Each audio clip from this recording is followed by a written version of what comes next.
And welcome, ladies and gentlemen.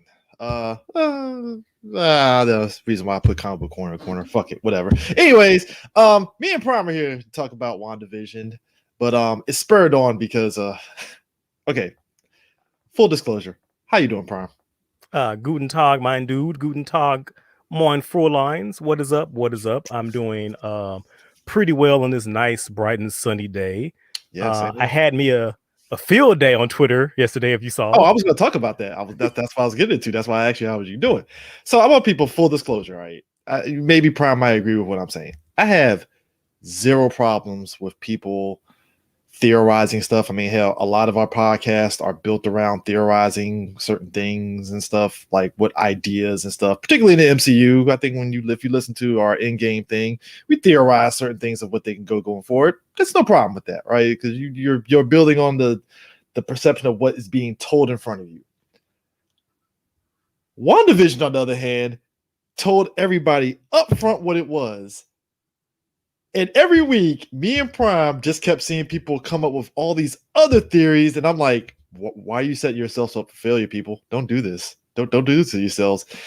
And then episode 9 dropped, and any ideas from the previous week, it's like this.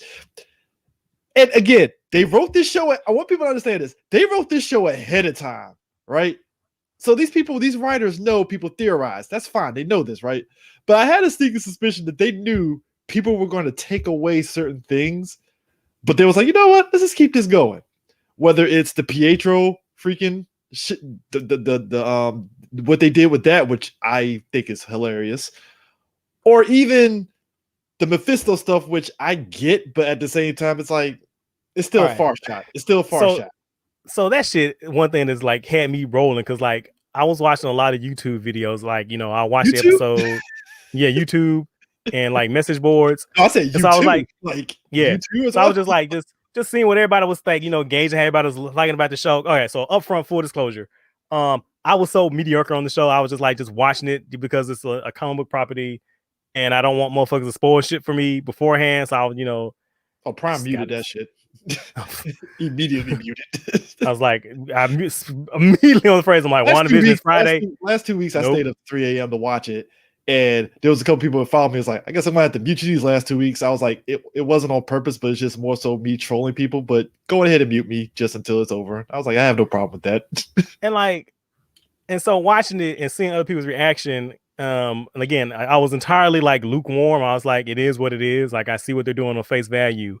Yeah. And seeing people, especially on YouTube, like percolating and cooking up all these theories, and I'm like going, whatever it is you're thinking, because I'm seeing the show as it's unfolding, as it's playing out. I'm like, whatever you're cooking, it's not gonna play out how you think it is, especially after the second episode. I saw a lot of people going, "Oh man, what's going on?" Like, there's intrigue. I'm like, bro, the show is what it is on the 10. Like, there's no, what are you saying? Like, I mean, there's some mystery, but failure.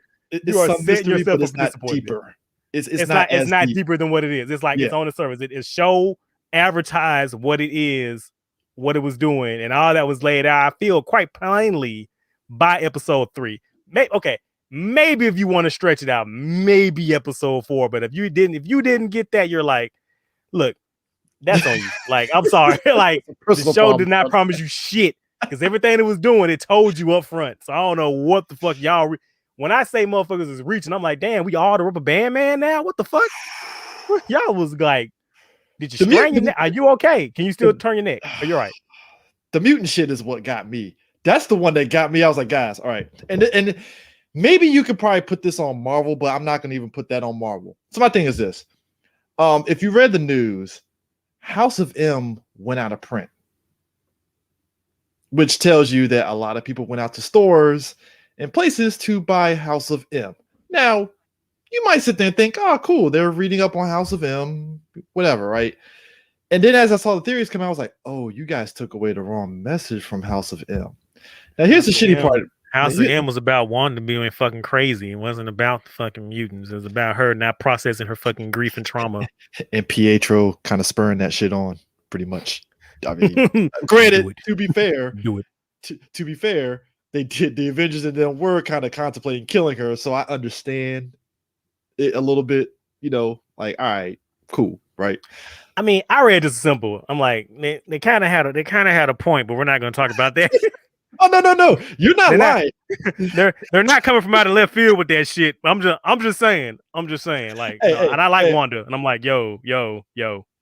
Hey, they had a fucking incognito meeting at Avengers Tower. I still laughed that was a thing. Like, no, because that scene. What I remember is like, wasn't that also the time when like Captain America was crushing on Wanda? So he was like, yo, could we not? Kind of sort of for a minute. He was like, I mean, she's a sweet gal. I'm just saying.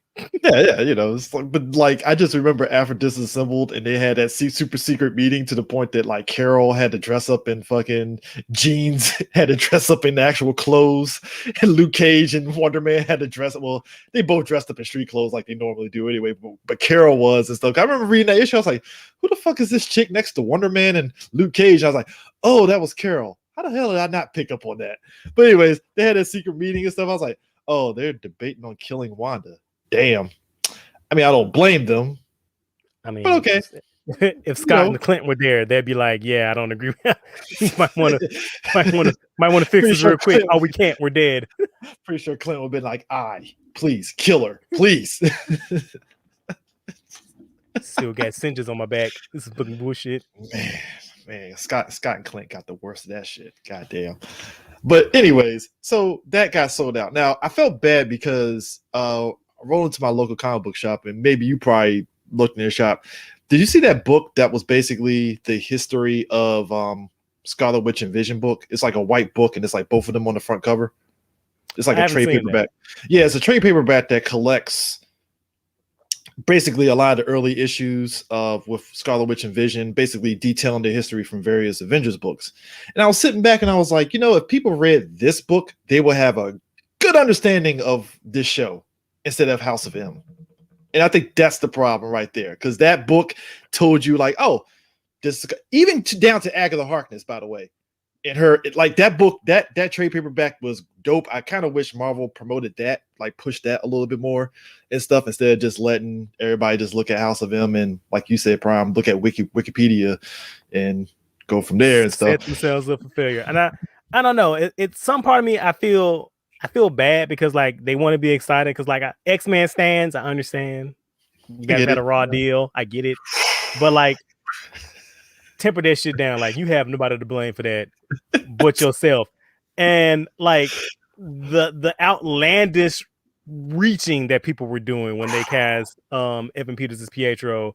And I'll even admit, like, I'll bite for a minute. I was like, could they do it? Because like I saw the closed caption for the hearing impaired. I mean, the audio description was like the Quicksilver from the Foxmen movies. It's like, oh, okay, that might be. But then I thought about madness. That was kind of the assumption. It was, you think okay, shit, maybe they did. Fuck, sure, maybe. But then you watch the episode again, and then you watch the episode after, and they even make when they made the joke about Kick-Ass. That's when I went, oh, it's a stunt casting. That's like, oh, let that shit go. Because when they're referencing the thing that the both Quicksilvers were in, I was like, oh, okay, I see what they're doing. Okay. Yeah. However it's going to play out. Now, the only question I had then, how was it going to play out? I didn't think it was going to play out as a boner joke, but Peter Boner. I mean, no, Ralph Boner. Ralph Boner. And when they said that shit, like, I kind of just set up in my seat and went, did they just use this character and all that fan theory and explanation for a 6-episode boner joke? I'm kind of like, Prime. I want you people to understand this. They sat on that shit. That shit never leaked prior to the show coming out. That's amazing, ain't it? Like, that would have been one of those things that would have leaked out and it would have been online. Like, Evan Peters has been cast. Like, I don't think they didn't even put out a casting call for him in the news leading up to the show. That's the crazy part about it, right? So it's like that would have been a big thing. Yeah. But like the fact that didn't get leaked, it was like, holy shit! Like, I'm really shocked because I'm like, there were no loose slips anywhere, nowhere. But to be fair, well, anyway, I mean, Nobody said anything. Nobody mentioned They nothing. said nothing. And when he said Ralph Boner, I laugh in the collective Prime. Like, okay, I saw it at 3 a.m. So the outrage wasn't quite there. So I had, technically, I had fell asleep after work the previous day. So that's why I was up at 3 a.m. watching it. Went back and I took a nap. Woke back up at 7 o'clock, and they came in fast and hard with the anger. Like, they betrayed me. Why would they use him if they weren't going to do X-Men? I was like, first off, Marvel told you 2 years ago, hey, Eternals is coming out. You might want to look up them because mutants and stuff, and nobody listened to them. They told you up front with Eternals. Like, if you look up the Eternals, they have a connection to mutants more so than WandaVision was. Bro, I had to pause that shit because I was laughing so hard. Oh, Prime was literally live. I know Prime was live watching the show because Prime was like, hold on. Are you serious? I was like, oh, he saw the scene, didn't he?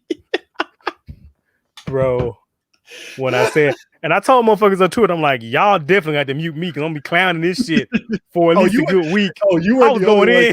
Yo, you and Sage were going in on everybody because Sage was like, oh, you thought they were going to give you mutants, huh? Well. You thought. Think again. Think the fuck again. You thought fucking wrong. A boner joke. A dick joke. That's like spitting in y'all's face. That's the lowest. It's the lowest common denominator of a joke, and somehow it just worked for the ridiculousness of it. Because again, up to that point, it was like, well, shit, maybe he is Quicksilver. All right, let's just see where this goes. And as soon as Monica pulled out the bill, saw his face and Ralph Boner, and she's like, Ralph Boner? Oh yeah. And I was like, are you kidding me? I was like, wow. Now let me salvage it for y'all. Let me try to salvage it for you. Don't feel too bad because he is still one of two things. Well, he's two things. I'm theorizing. Can I theorize for a minute? Theorize, please. Let me theorize based on having watched the show. So I'm assuming Mr. Bonaire here. He is the husband that Agatha kept talking about, saying my husband Ralph. It is because she moved over and took over his house. But I'm also going to assume that he's also the witness protection person that Jimmy was there looking for because he had a fucking professional headshot. Now, the only two reasons you would have a professional headshot is either you're an actor or B, you're someone trying to learn a new character. And the reason I think he's the witness protection person is because as soon as Monica says his name, Ralph Boner, he laughs. I'm like, okay, so maybe he's not used to hearing that name yet. So, I mean, that makes sense and stuff. I mean, if you think about it, it's one of those situations where it's just the scene itself. When it happened, I couldn't help but just laugh at it, and just the show in episode 9, especially emphasized. Oh yeah, we're definitely not getting mutants. That is done. It's they shot that shit. Done. It's over. Now I'll also make a note. Because we can't just leave out the Mephisto bros because they were. I was getting to that actually. Hard for 8 weeks. Like, you know what? Cthulhu. Are they okay? Are they fine? Because I haven't heard from them. Do they need water? Do they need a blanket? Is everything okay? You guys cold? Is everything fine? There was at least, put it this way, the Mephisto theory at least held some layer of water versus the Quicksilver mutants thing. At least it was just a question of how. I would say they're both equally fucking nonsense. How do you figure? How do you figure? Because I figure, like, one, Mephisto, I wouldn't waste him on a TV show. Like, Mephisto is like a bigger level threat. Like, he wouldn't just be fucking around with Wanda on that scale. Like, Mephisto, and if anything, he would be setting up plans on plans. Second, I was talking to a friend of mine on Twitter, and he's like, do you remember the fact that Mephisto's involvement in the whole WandaVision twins thing was a retcon like 4 or 5 years after the fact? We were trying to clean up a mess. They retconned that shit 3 times. It's like I don't even like. It started off as I don't. That history is muddled, but yeah. It's muddy as fuck, and like so like that. What did you really think they're gonna insert him into an afterthought? Like, no, they're not. No, fuck it. They're not gonna use him like that. Third of all, if you actually have any knowledge of Wanda's history, if there was gonna be any demonic force pulling the strings, it really would have been Cthulhu's thirsty ass, because he's always trying to hijack and steal Wanda's body and power. So if there would have been anybody, he would have been that would have made more sense, because he's also tied to the Darkhold, also tied to Agatha. All that shit would have made sense. Yeah. Way more for fucking Mephisto. And then what I also love about that is like they kept saying this shit like episode after episode. They were like pointing out, and that there's a fly in Agatha's house. I'm like, bro, that was a fucking lotus. What the fuck? Do y'all not know the crane that she? Well, you remember the crane. You remember the crane that she shot the red thing too. People thought that was Mephisto in some way, and I was like, really? Like, shit. Okay. Like Dottie is Mephisto. I'm like, sure. Well, they said Dottie was somebody else. Okay, Jan. Okay, sure. I heard she was fucking Mephisto. I heard like it was gonna be fucking Nightmare. And so when we get to episode 9 and there's no big sexy red, so I went and I watched some of those YouTube theorists, and who were like the main ones. Something, it's gonna be Mephisto. It's gonna be. I think only one of them, because he was cracking jokes at himself. The rest of them did not mention his name. As a matter of fact, before that, the episode before, on some of the videos, they were like, okay, so it might not be Mephisto, it might be Cthulhu. And I'm like, oh, so y'all got to that page of Wikipedia. Oh, okay, cool. So now you say it's gonna be Cthulhu instead of Mephisto. And when it turned out to be neither of them, like I said, I went and I watched the videos. Out of the ones that I was watching, only one made a self-referential joke going, yeah, it's kind of my bad. I was kind of pushing that theory really hard. The rest of them cunts, they didn't even mention the name. I'm like, y'all didn't even have the strength in your convictions. And you know what? It's okay to be wrong. It's okay, because I don't blame you. I really honestly I blame the this nerd geek culture where like people aren't thinking about watching what's in front of them at the moment. Or they're thinking about, oh, we got to build the bigger. How do things tie back to the comic books? Where are the references? Because I mean, they built that environment, they built that ecosystem, and we built it where these cottage industries where people just that's their source of revenue. They hop on YouTube, brews real quick. Oh, them pages 30-minute video. Tons of hits now after all this. That's 9-minute video. 9 weeks. Pay my bills for the month. I'm cool. Like fucking like. Hey, I ain't mad at you, but what I'm mad at is like you're not enjoying the art as it's being presented now. You're not enjoying the moment. So much so in fact that the moment WandaVision aired, why the fuck was Falcon and Winter Soldier and what else? The Doctor Strange trending. I'm like, this show just ended. Like y'all can't even discuss what just like what the because a lot of people like the biggest thing about this show to me after it ended.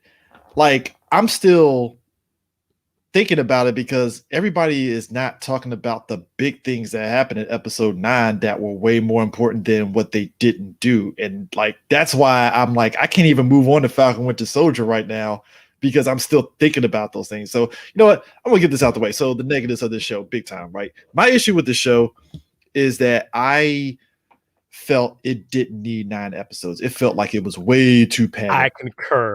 I fucking concur. This shit was way more padded than the goddamn CW show. Because there's times that I'll watch. Like I recently went because Snowfall has a new season, so I was going through all the episodes.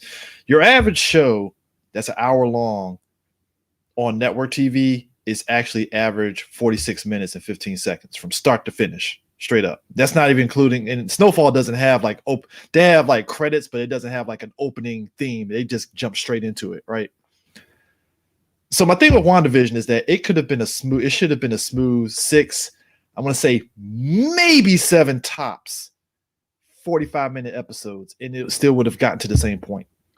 I agree, and it would have been a lot more condensed. The storytelling would have been, more lean. They padded a lot of stuff. Like the first 3 episodes especially could have been all padded. One episode. I wouldn't say first 3. I say maybe the first 2 could have been okay. First 2, all right. First 2. Knock those 2 hours out of the way. I don't know why they wanted to be cutesy because they're like, oh, we're gonna go through the eras of TV sitcoms, but then like you drop that like halfway through the show anyway. Once it got to the 90s, they just said, we're done. Okay, like it's that game Well, is done. They did do one more in with the Modern Family Office thing and stuff. So it's like, all right, you got the modern area. All right, cool. So, but like you could have just combined all that shit in like 45 minutes. And like, and I do agree that I see a lot of people saying like a lot of folks don't know how to watch network TV anymore. And I'm like, you're right, because we made it obsolete. Like network TV is fucking like we killed it. We slayed that dragon with good purpose. The binge model is hit and miss, because one of the things and I agree. Like I personally don't like the binge model. Like as you know, I talk about all the time. Like I don't binge shit no more. Like I watch a couple episodes a day and I move on to something else. So it's like because I found myself I wasn't enjoying the show. Like I was just like it was watching TV had become a chore. And like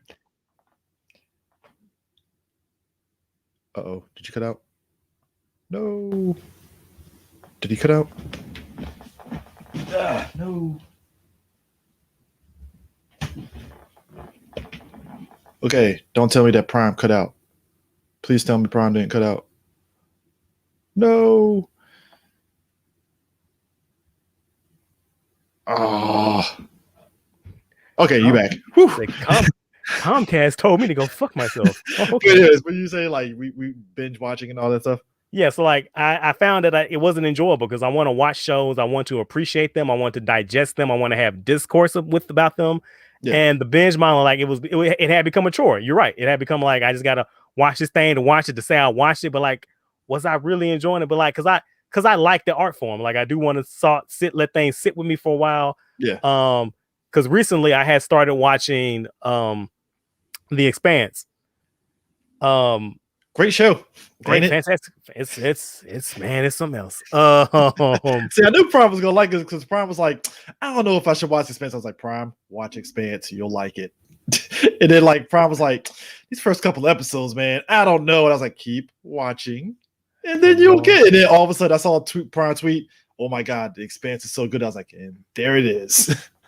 Yeah. Now imagine watching that weekly. But I mean, it is what it is, because once I watch it, because like now, at first I said that when I caught up to the current season before it ended, I was like, damn, 5 episodes to the end. I got to wait for it to come out weekly. But I found myself, I was enjoying it more because I watched the episodes and I let it sit with me for a week. I think about it. I talk, I discuss with people. I will, go back and I rewatch scenes from a little episode and go, okay, so I can see how the dots are connecting instead of it all just, I wasn't cramming the show. That shit's not fun. It's not. But going back to what we're saying, like, yes, I do agree. Like a lot of people don't know how to pace themselves to watch serialized television anymore because, again, we slayed that dragon with good purpose. And like I say, there are pros and there are cons to it, but that's not the fault of the show. That's on you as the viewer to know when, hey. I mean, that was one of the things with the Marvel Netflix series that, like, I've been going back and rewatching them and stuff. And I realized, like, I remember at one point I was sitting up there saying, God, man, this thing has too many episodes and stuff. Why? And then you realize, well, you've been binging it the whole damn weekend trying to watch it all and stuff.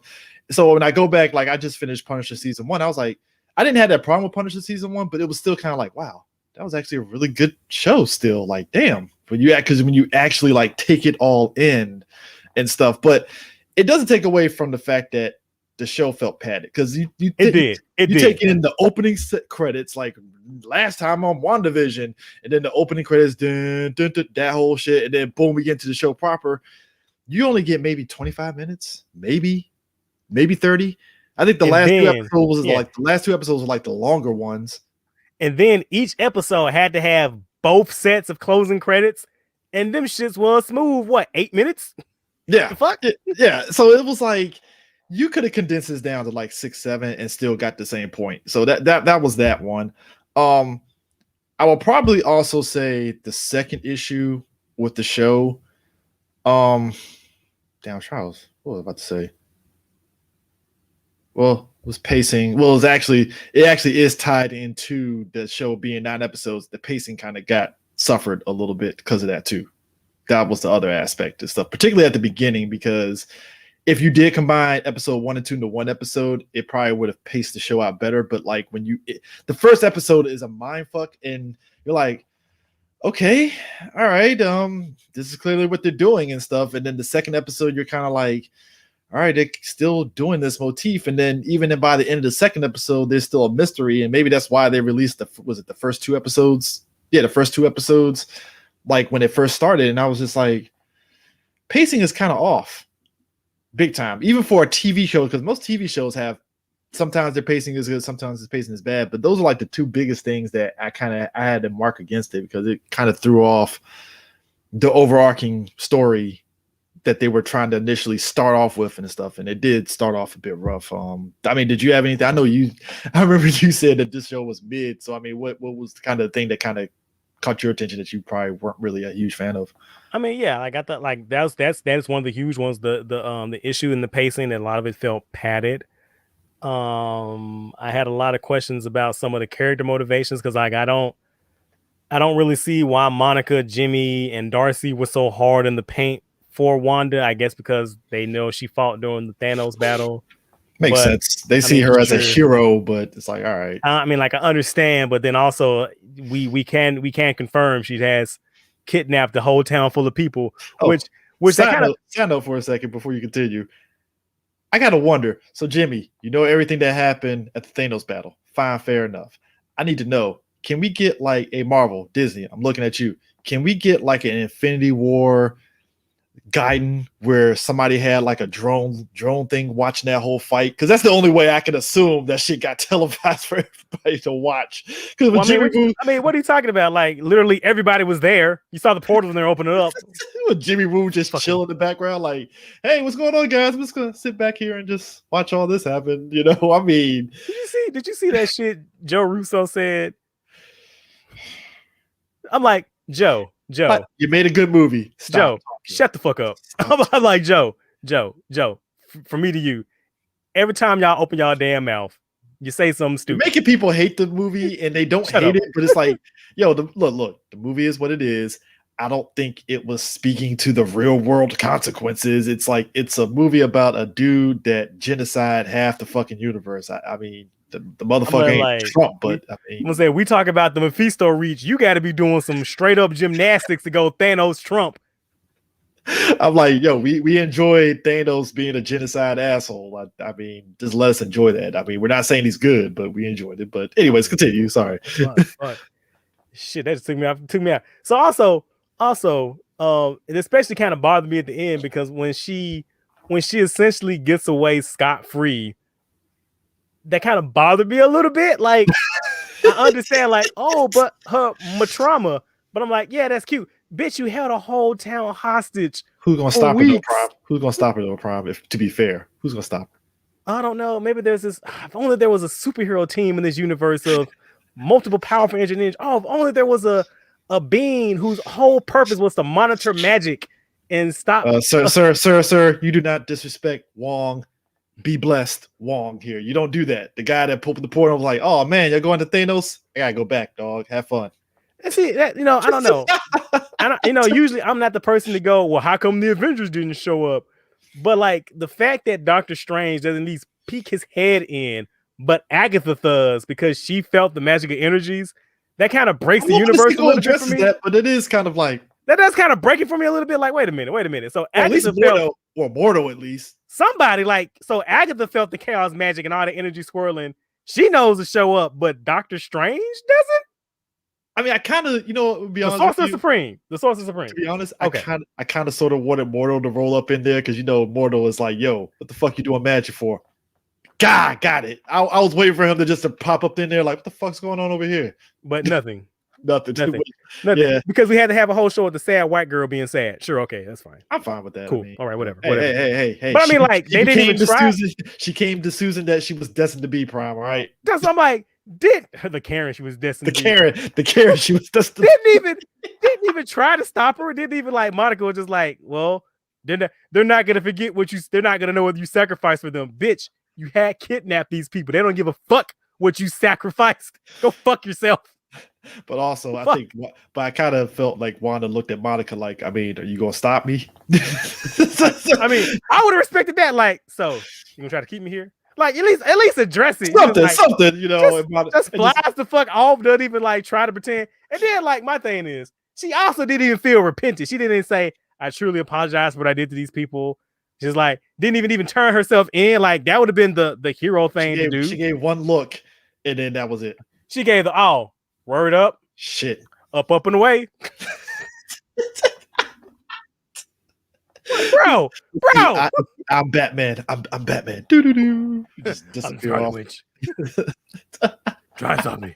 Now, you know what? It's like you're right because I think that's another thing. You know what? That's a valid point because that was something that I was kind of thinking. I was like, it would be nice if somebody from Doc Strange. Like, I kind of wanted more though. That's what I'm saying. Again, I'm not that person because I was like, how come the Avengers didn't show up in Iron Man 3? Whatever. They don't need that. They don't need to. I'm not that. But I'm like, a magical thing pops up. Agatha says she was drawn to the magic, and the goddamn Sorcerer Supreme doesn't know this shit's going on. Are you fucking kidding me? Okay, so somebody said that she mind raped the town and tortured children. Monica justified that. I don't think she justified it so much. It was like, all right. She was just like, you were sad. Yeah, it's like, I don't think it's just, it's one of those things where you're not justifying it, but you're kind of trying to find another, like, okay, I see why you did it. I see why but that doesn't make it okay. You know what I'm saying? Like, it's like the Ice-T shit in New Jack City where he was like, I kind of understand why you shot that school lady, but I don't know. No, that's bad. But at the same time, it's like, it would be nice if Monica just like, I can't stop you right now. Because again, I think that was one of the biggest things that got me when people was like, well, how come Monica didn't join in on a Scarlet Witch and Agatha fight? And I'm like, first off, Monica wasn't even even beyond that, I was like, Monica really didn't know how to use her powers in a way that she could just jump in all willy-nilly. Because even when she was protecting Wanda's kids and the bullets went through, I don't think she even knew she could do that shit. Yeah, I think she was like, well, this is it for me, kids. Yeah, it's like, I guess this is how I'll die. which I gotta be honest with you. At first, I didn't trip off of it, but it's like, okay, guys, I understand the optics because a black woman protecting 2 white kids and getting shot with bullets. Okay, I understand that. Oh, damn, you beat again. Sorry, Monica's a superhero. It doesn't matter who she saves. She saves lives. I'm sorry. Okay. All right. Hey, no, look, I understood why people were kind of feeling some way because, black people getting shot up. It's like, okay, I understand that. I get it. I totally get it. I hear you, but it doesn't matter if those kids were Cantonese or alien babies. She's a superhero. She's a superhero. She's gonna jump in the way. She's gonna jump in front of bullets. It doesn't. No, but somebody said, what did Hayward go to jail for? So here's the thing about Hayward. Well, he outstretched his authority. Like he broke some judicial laws. He was like, I mean. There's some textbook shit that some people. It's like some shit that even Fury wouldn't fucking do. And Fury has done some like out of pocket shit. Yeah, like, he was on some Amanda Water level bullshittery. That's why his ass going to jail. He's like, hey, we threw a drone. You just did a drone inside there. Why? And then all of a sudden it's like, oh, you had another vision built, huh? Did you go through the proper channels to build that vision? I'm just even if he didn't do any of that, like, bro, you just shot at children. Like, even if he was in the right, even if he did all that shit above the board, it wasn't Black Ops, it wasn't Black Book. You bust into the portal and like you just pull a gun on the kid. Now, granted, it's an enhanced kid. Granted, it's a magical kid, but still, their eyewitnesses saying, "Hey, it's imaginary." You can just tell the jury. They're imaginary kids. They're like, hey, those kids weren't real. For all those kids can be digital. You can do amazing things in Photoshop. You seen the Avengers? You see Tony Stark and his technology? He can do anything. It's crazy, right? Adobe is amazing this year. What are you talking about? It's a fucking LMD. What do you mean? Yeah, but I mean, you know what though? I will say this. I liked how they used Jimmy Woo. Jimmy Woo got another promotion. So I'm like, oh, kudos to him. He got another promotion. Cool. Now we know Monica apparently got recruited into Sword by Fury. Oh, which by the way, I really wish whoever told Marvel that the Skrull cameos were what's hot, I wish they take it back because I don't give a fuck. I give like, I mean, I'm fine with it, but I'm at the an same time iota like, of a fuck.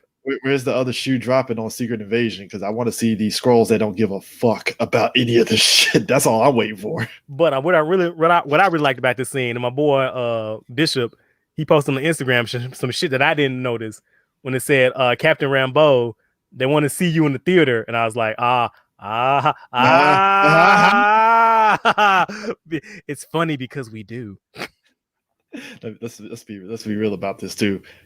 I want them to call her Photon, and I need that trench coat to go on top of that costume that she got on, so we can get that get that next wave. I was going to say, you think they would not do next wave if they give me Eliza, will apologize for 5% of the things I've said.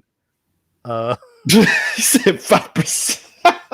If you give me Eliza Bloodstone, I will apologize for 2.9% of the shit I've talked. I mean, there's already theories that we might get Blue Marvel and Captain Marvel too, and I'm like, I mean, sure, I guess. Sure.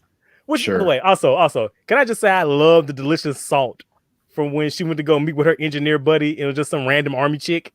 And I was fine with that, but again, that's another thing. Was Richard? Like, is it Blue Marvel? Is it Blue Marvel? Is it Reed Richards? Who is it? It's an engineer, military chick that was in I think she was in what was it? Fucking movie was it? Because she was in one of the MCU films. I fucking forgot which one. I want to say, she was in Winter Soldier. Oh, she was. Yeah, she was. She was one of the Shield. She was one of the Shield agents. So I was like, all right, that's a nice callback. But again, it's one of those things where it's like it took me a minute until somebody mentioned it, and I was like, damn, that's one of those like out there. If you weren't paying attention in Winter Soldier, you would be like, I don't know who the fuck this person is and stuff. But it's like, also, what made you think Reed Richards is going to be there? Like, and again, like you think they were going to drop fucking Reed Nathaniel Richards? They haven't drawn up a draft of Fantastic Four. Oh no, isn't Nathaniel? Yeah, Nathaniel Richards. Is it? Did I just make that up? I don't think you made it up. It is. Oh, it is. Okay. So you think they're going to drop Reed Nathaniel Richards? Exactly. That damn TV show? What is wrong with you? Like the Blue Marvel thing maybe makes sense. Maybe by like this much. Maybe. Yeah. Because to just be fair, a random black dude is like, all right. I was going to say, well, they dropped Monica Rambeau on the TV show. No, they didn't. She was in the Captain Marvel first. It's just the older version. So never mind. Yeah. Never the fuck mind. Yeah, I'm mad we kind of glossed over that, but dog, 2 weeks of theory videos are like, who is it going to be? Is it Reed Richards? I'm like, they haven't done a draft of the Fantastic Four yet. Like the guy is in the middle of doing Spider-Man 3. Chill. Calm the fuck down. Now, granted, I was one of those people when the Monica episode dropped. I guess that kind of goes into the show itself. When they showed the other aspect of it, because a lot of people didn't like Spider-Man Far From Home when they were joking about the blip, which I was like, okay, I get it, but they're kids. Of course they're going to joke. Fine. I was one of them because that's one of the issues I had with Endgame. Never mind the fact how they undid the snap. I also like that the next time we immediately see the ramifications of it, they were playing it for a fucking joke. Hey, they were kids, so I let it go. But I at least appreciate WandaVision. So on the other side of it, which is the utter fucking chaos of which would be fucking horrific as it should be. Like, what the fuck?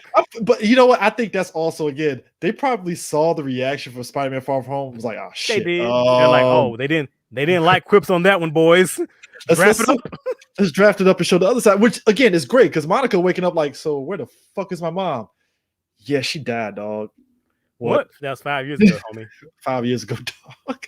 I mean, we saw a little bit of Endgame because Scott Lane walking around with a fucking trail like, what the fuck's going on here?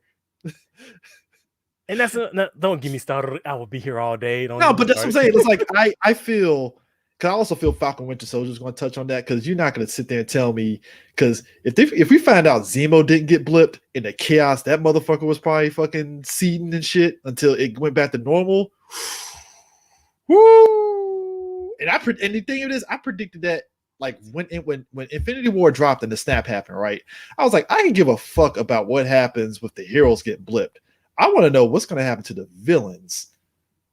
Like that's way better to me, interesting than just, oh well, the heroes got blipped. It's like that's cool, but like Zemo, he was in jail. Did he just escape jail after that? Like,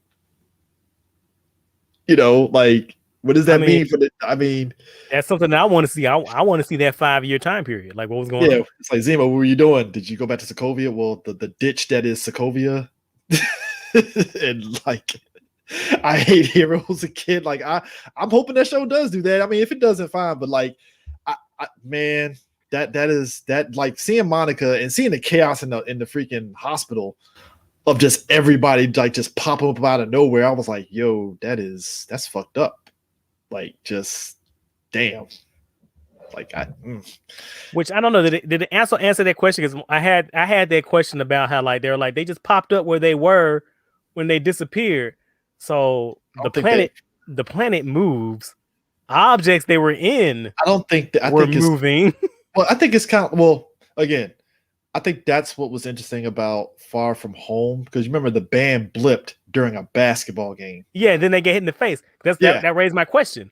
Because like, okay, so what if I was in a car when I get blipped? I think it might be just in the car that pop you up drive. in the car? It's kind of like what if I was in a plane? What if I was on a boat? You'll probably pop up in that plane that you were in, but you won't be in the air though. But I was saying, but that's the thing.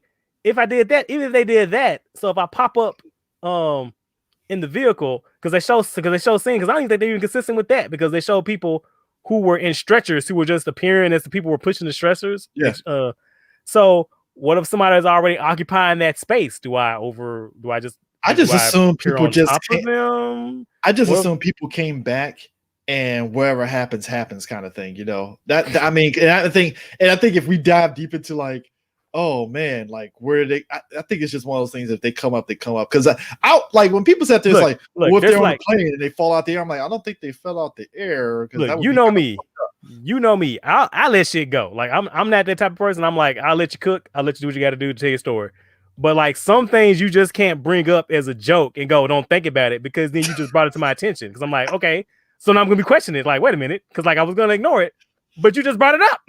Yeah, I mean, you know, it's there. But so throughout the whole thing with WandaVision, like I said, they started off with the whole motif of the TV series, and the big thing was like, how the fuck did Wanda do all this, right? And they were kind of sort of building up to it. They were thinking like, you know, and I think that's where the theories came in of like somebody's controlling Wanda. And I think it was in episode 8. You find out that like, oh, she did all that shit herself, as expected, because that's Wanda in a nutshell. That's her MO. It's somebody that's she's gonna get spurred on, and all of a sudden, you know, it's gonna go the way it goes and stuff. So we find out basically, they add in a lot of nuggets of information to Wanda's backstory. If you remember Pietro in Age of Ultron, which credit to the show, after every episode, if you like WandaVision, here's Age of Ultron. Like, really? But to the show's credit, just like anything else, it does enhance Age of Ultron to a degree, because we get Wanda's kind of version of what was going on between her and Pietro when the Stark bomb hit. And they alluded to the fact that basically Wanda always had magic abilities the whole time, and the Mind Stone just inherently enhanced it. Now, it does kind of call the question at Pietro, because like, how the fuck is that dude running super fast? Well, I saw a theory. What is the theory, sir? What is the theory? So I saw a theory that Wanda, well, 2 theories. One is just, it is like it is in the comic book. That's just their mutant abilities. Like she's gifted with magic. He's gifted with speed. Yeah. The other one I saw was that Wanda's reality warping power in the movies gave Pietro his speed because her desire was, after seeing her parents die, was to give him the power to always be out of the way of danger. Ah, okay. That makes sense. But I guess she didn't see that coming. But like when Agatha sat there and said, so you're the one that might have that stopped the bomb, she was like, no, it was just a defective bomb. And I like that they didn't do it in a way that retcons it. It still basically keeps that story intact and stuff. It's just another like added layer to it and stuff. Yeah, they didn't definitively answer it, because Wanda was like, no, I didn't. She's like, but did you though? No, I didn't. But did you though? But I also liked how they show the other angle of her in the Hydra facility and how she got the mind power, like with the mind, because the fact that the Mind Stone was attracted to her latent like magic powers. It's like, oh, okay. I wonder, did Baron Zemo see that shit, or was it just like it just happened, you know, kind of thing? You know, it's just like, you know, that in and of itself is interesting. But like the fact that she manifested that, and the fact that, and also too, another reason why Hayward had to fucking go, this motherfucker lied to everybody and said, yeah, Wanda just busted up there and took Vision's body. I was like, oh, that's kind of fucked up. And then when you see her perspective, it's like, nah, Hayward let her in. Yeah. And then like, look, I take that egg in my face, because I thought that he wasn't going to be a bad guy, because I'm like, y'all are laying it on thick. Prime, he's a white guy, government official. Oh, my bad. I forgot. 2020 white man. My bad. My fault. I should have known. Hey, look. I should have known. I want to believe every white person in a government position of higher authority is good, but I'm just saying that guy was really like, yo, we got to get this. Because I'm thinking I'm like, there's got to be some nuance. Like they're laying it on real thick that I'm not supposed to like this guy because that usually that's a misdirection. Like, oh no, they were doing what the show was doing it all along. Oh, okay. It's about as freaking. It's about as laid on thick as. Dude, Thunderbolt Ross was laying it on thick and damn Incredible Hulk. Every step he takes, Bruce gotta go. And I'm like, he didn't even do anything except say hi to you. Like, what, you gonna put a bullet in his? Well, we understand. Well, look, we saw the full story. We know where Ross is coming from. He's like, I'm not about that Hulk life. This is kind of overblown because he compared Hulk to a fucking nuke to damn Tony Stark. Like, if I got rid of nukes, they'll fucking do it. What about Hulk and Thor? And I was like, I mean, Thor maybe. The Hulk is a walking nuke. He's literally a gamma bomb. Like, but Prime, literally. But Prime, he did walk the Earth without hulking out, according to Fury, for some years, helping people. So, well, I mean, he is a white man. Okay, fair. I mean, that's fair. Are we sure Bruce's middle name isn't Chad? He doesn't punch drywall? Are we sure? Just every time he helps somebody and stuff, he gets back to his hotel room punching walls. Like, punch drywall. Okay, calm down. Kick back some 5 Loco. Call it a day. Dude, you really want that dude to fucking kill people? You kick about 4 Loco and shit. You really and that's the OG 4 Loco at that time period too, before it went off the market. So you really try to get people killed. Did he work in the factory? I'm bullshitting. I know he did.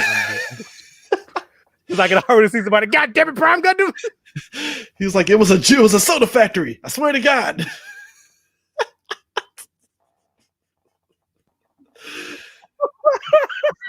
Like Stan Lee died because of that. Almost died because of that. I was like, it's a movie. Stan Lee didn't die because of that. What are you talking about? How dare you disrespect that soda factory, sir? but Wanda was the one that caused all that and stuff, and it's like, holy shit. And the fact that she manifested like Vision, like out of like the blue, it was like, oh, okay, well, damn, okay, that totally makes sense. So also about this, like, a lot of people are really revealing themselves to be goddamn racist, because people are like, well, why is Wanda so upset about a machine man? Of like, he's a synthetic.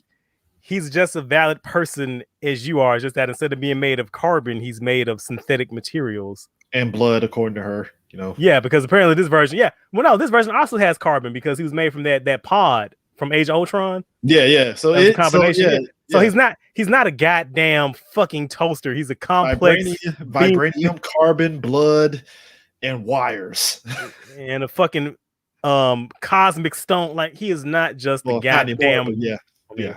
Like, he's not a goddamn toaster. What is wrong with you, racist fucks? Which made that xenophobic motherfuckers. Which, by the way, I love, if there was something to take away from episode 9 besides Wanda and Agatha fighting, I like how the Vision, the colored versus the white Vision fight. I'm sorry, I love the jokes. Look, this is why I love us as Black people, right?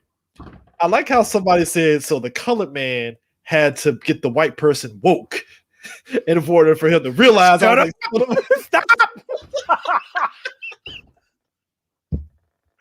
And somebody used, Brian, I swear to God, somebody used. Hold on, where's the Hotep visions? I need them now. No, sir. Somebody used the I don't know if you saw this meme of Doctor Strange having the Hotep hat on and putting the fucking shit on Thanos' head to make him all woke and shit. Thanos was like, that's everybody would say that's what Vision did to White Vision. I was like, I mean, they ain't lying, because I like how that fight broke down to them fighting, and then all of a sudden Vision was like, but am I the real Vision? And the White Vision was like, continue. I'm listening. And I like how he broke down everything. This is how I know motherfuckers don't read shit. Because after that scene, I saw the ship of Theseus was trending, and I'm like, damn. People are like, oh, this is a really good. I'm like, damn, y'all don't read no books. Y'all don't do nothing at all. Because like I'm aware of that thought experiment, except the way I learned about it, the example was used was a hammer. So let's say you buy a hammer. Yeah.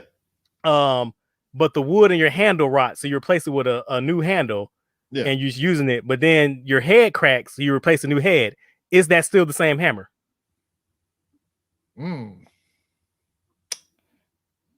That's a good point.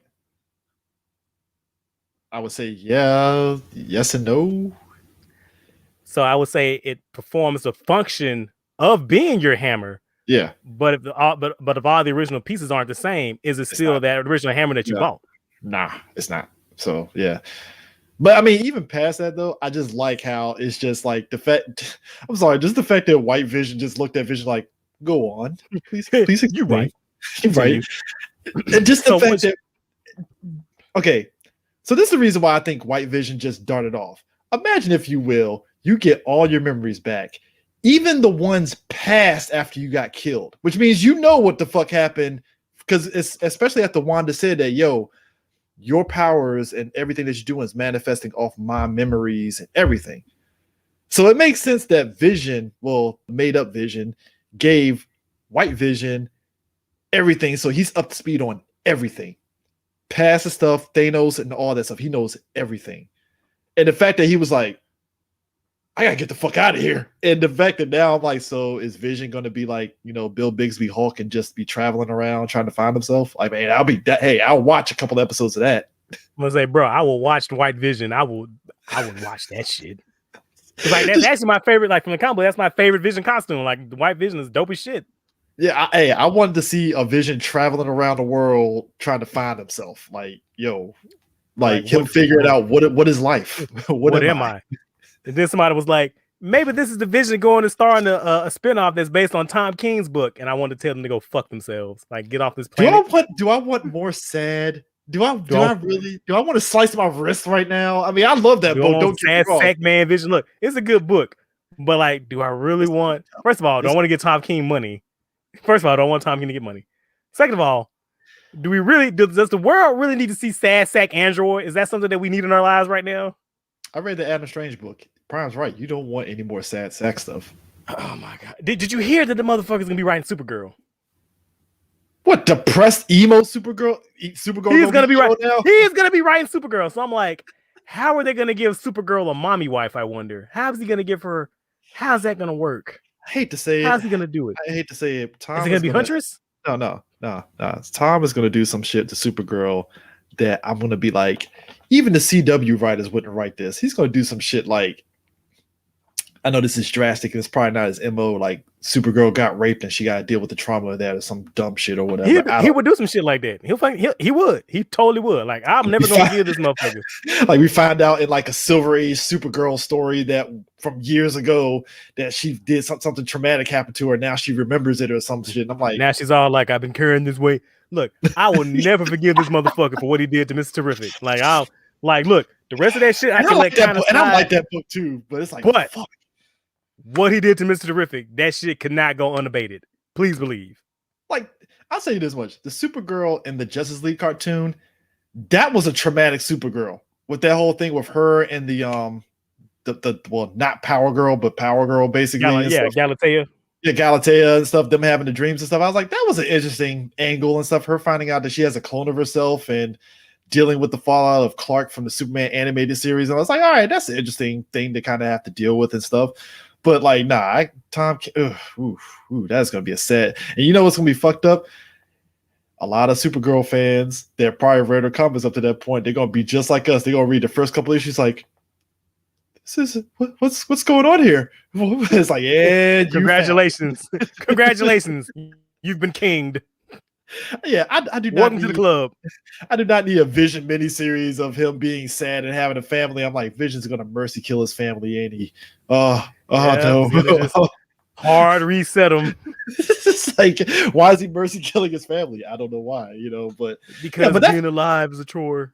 Doesn't suck, man. I'm so sad. I mean, that's gonna be interesting because him darting off. I did like how they left that open and it wasn't just. It ends with like the new Vision and Wanda getting together. I was like, no, because that'd be too Disney. Because she needs her closure. She needs to have to process her grief. But I'll say this. So that last episode, that last fight, it kind of was an compilation of a lot of things that are wrong with superhero fights. Like, I saw somebody say it, but the fight between Wanda and Agatha and the two Visions. Somebody said is that it barely ranks above CW tier, and I can't disagree. I can't. I mean, let's be real. It's a TV show with higher than CW budget visually, slightly higher, yeah. But like, because they got the composition, they outright got $100 million for the show to use. Period. So it's not cheap. It's not cheap. look, it ain't Flash levels of like, oh, you ran out of budget money, so that they don't have a problem on that one. It looked nice, but it still had that same CW energy. Yeah, like Division, I think complete. Division had more like complete than the other one. Then definitely. complete with energy shooting into the air like every single comic book thing ever. And the fact that I'm not seeing people say that is like, y'all are some motherfucking hypocrites. It's like that's just what it has to be. Hey, y'all not calling this out? Because I mean, we're watching the same show, y'all. I mean, yeah. I mean, it devolved down to that. I mean, to Wanda's credit, though, I did like the fact of her doing all them shooting at the walls. I was like, what the fuck she's shooting at the walls for? I was like, oh, the runes. Oh, yeah. She's learning pretty quick. I got it on too. I was like, because at first I'm like, it's either gonna go two ways. Either she's gonna do the classic Parasite, like I can't contain this power, or I would have been mad if it was Agatha. I can't contain it, and she explodes into pieces. I'd be like, I was waiting on it. Man, I was waiting on it. I was waiting on it. I hate you, show. I was waiting on it. Blows up into pieces. I'm like, so we just did the battery thing for her. She overloaded us. There's too much chaos.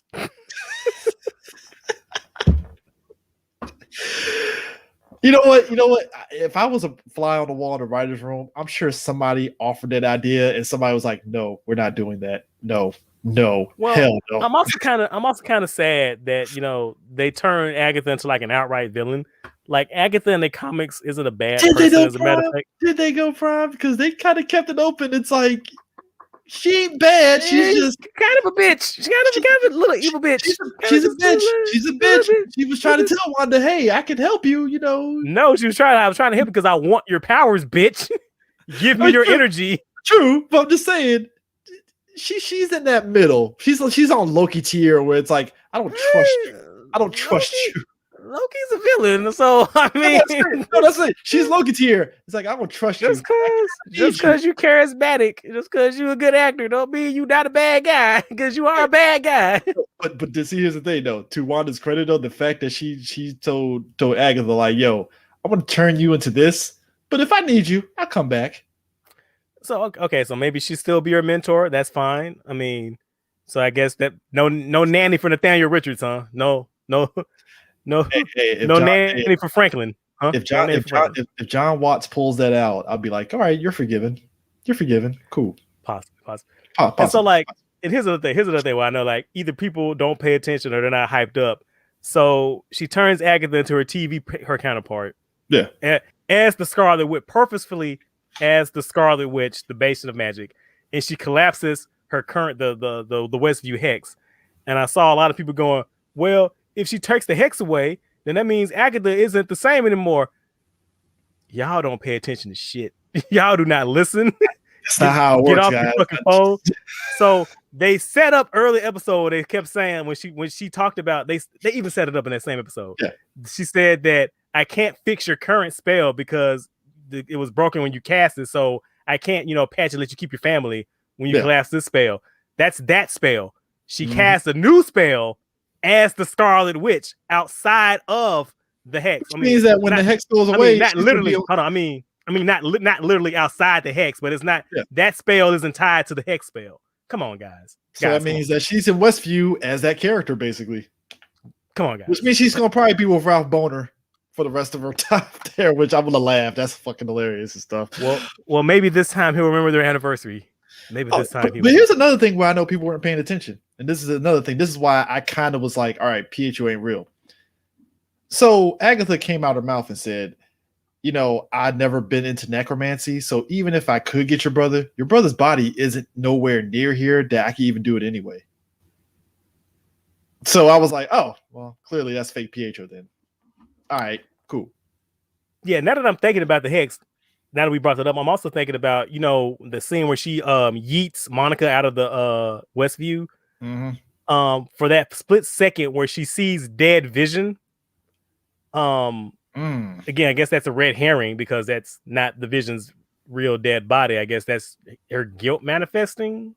I mean, it was like the head missing and all that shit. I was like, yeah, but like that's not the Vision. That's the projection that she made. Yeah. So why would she see it as the dead Vision unless that's her feeling guilt in a moment, right? I mean, the shit from episode 8 kind of makes that part make sense to a degree. I mean, I mean, I guess. Sure. I mean, like I said, I let a lot of shit go. Whatever. I mean, did you expect them to actually do Monica's like origin story with her powers through like the Hex shit? I was expecting her to get her powers. I was shocked that she was able to use her powers like so soon. I thought they were gonna at the most give us a post-credit stinger where she starts developing it. I didn't think we are gonna get that superhero landing. That's why I was like, I don't really think she really used them. It just felt like it was one of those like it was instinctual, but like she still is like, I don't know what the fuck I just did kind of thing. Like, you know. But I wasn't expecting that because when she came out of there and they pulled the X-rays and was like, yeah, something's weird with your X-rays. I was like, oh, she's manifesting light power. Ooh. Yeah, same thing. I was like, oh, here it comes, baby. Here I it was like, comes. But I'll say this: we haven't appreciated number one, Darcy. I love the level up that she got because she's actually a full blown like scientist, top to bottom, science girl, doing sciencey things. Because I mean, I think that was a great evolution to give her because she went from like, oh, she's interning and all that stuff, she's helping out, and it felt like, oh, they really leveled her up over the years to where she's basically doing what Jane was doing. So it's like, all right, cool. I like that level up. Oh, woo with the magic trick from Ant-Man and the Wasp, which was hilarious in and of itself. Paying off. And I said somebody's like, don't you just love how comic booky it is where you have all these different characters from different books interacting with each other before they spin off and go their own separate different directions? I still need that Agent of Atlas, man. Like you can't just give us Jimmy Woo and not do something with that, man. Can I get the not racist version? Can I get like everybody on board? Can I get the not segregated version, please? Oh, the one with the ape and was it Namora? Yeah, can I get one that's all hands on board, not the segregationist one, please? Or what I like to call not Doom Patrol. There you go. I'm sorry, Prime. It had to be said, man. I mean, you ain't lying. It's not knocking the truth. It's not knocking the team. I was like, okay. So full disclosure, so I didn't jump on the Agent of Atlas train. I heard of them, but like I didn't jump on board the train until Dark Reign when they fought Norman Osborn's Thunderbolts team, and I was like, damn, this team is actually pretty fucking good as hell. They're broken as fuck on this team, and I had to go back and read some of the older ones. I was like, so. Randall Park, man, give him a Jimmy Woo and the Agent of Atlas, man. Just saying, it's right there. Agent of Shield is gone, so you can just do Jimmy Woo and the Agent of Atlas. Just saying, it's right there.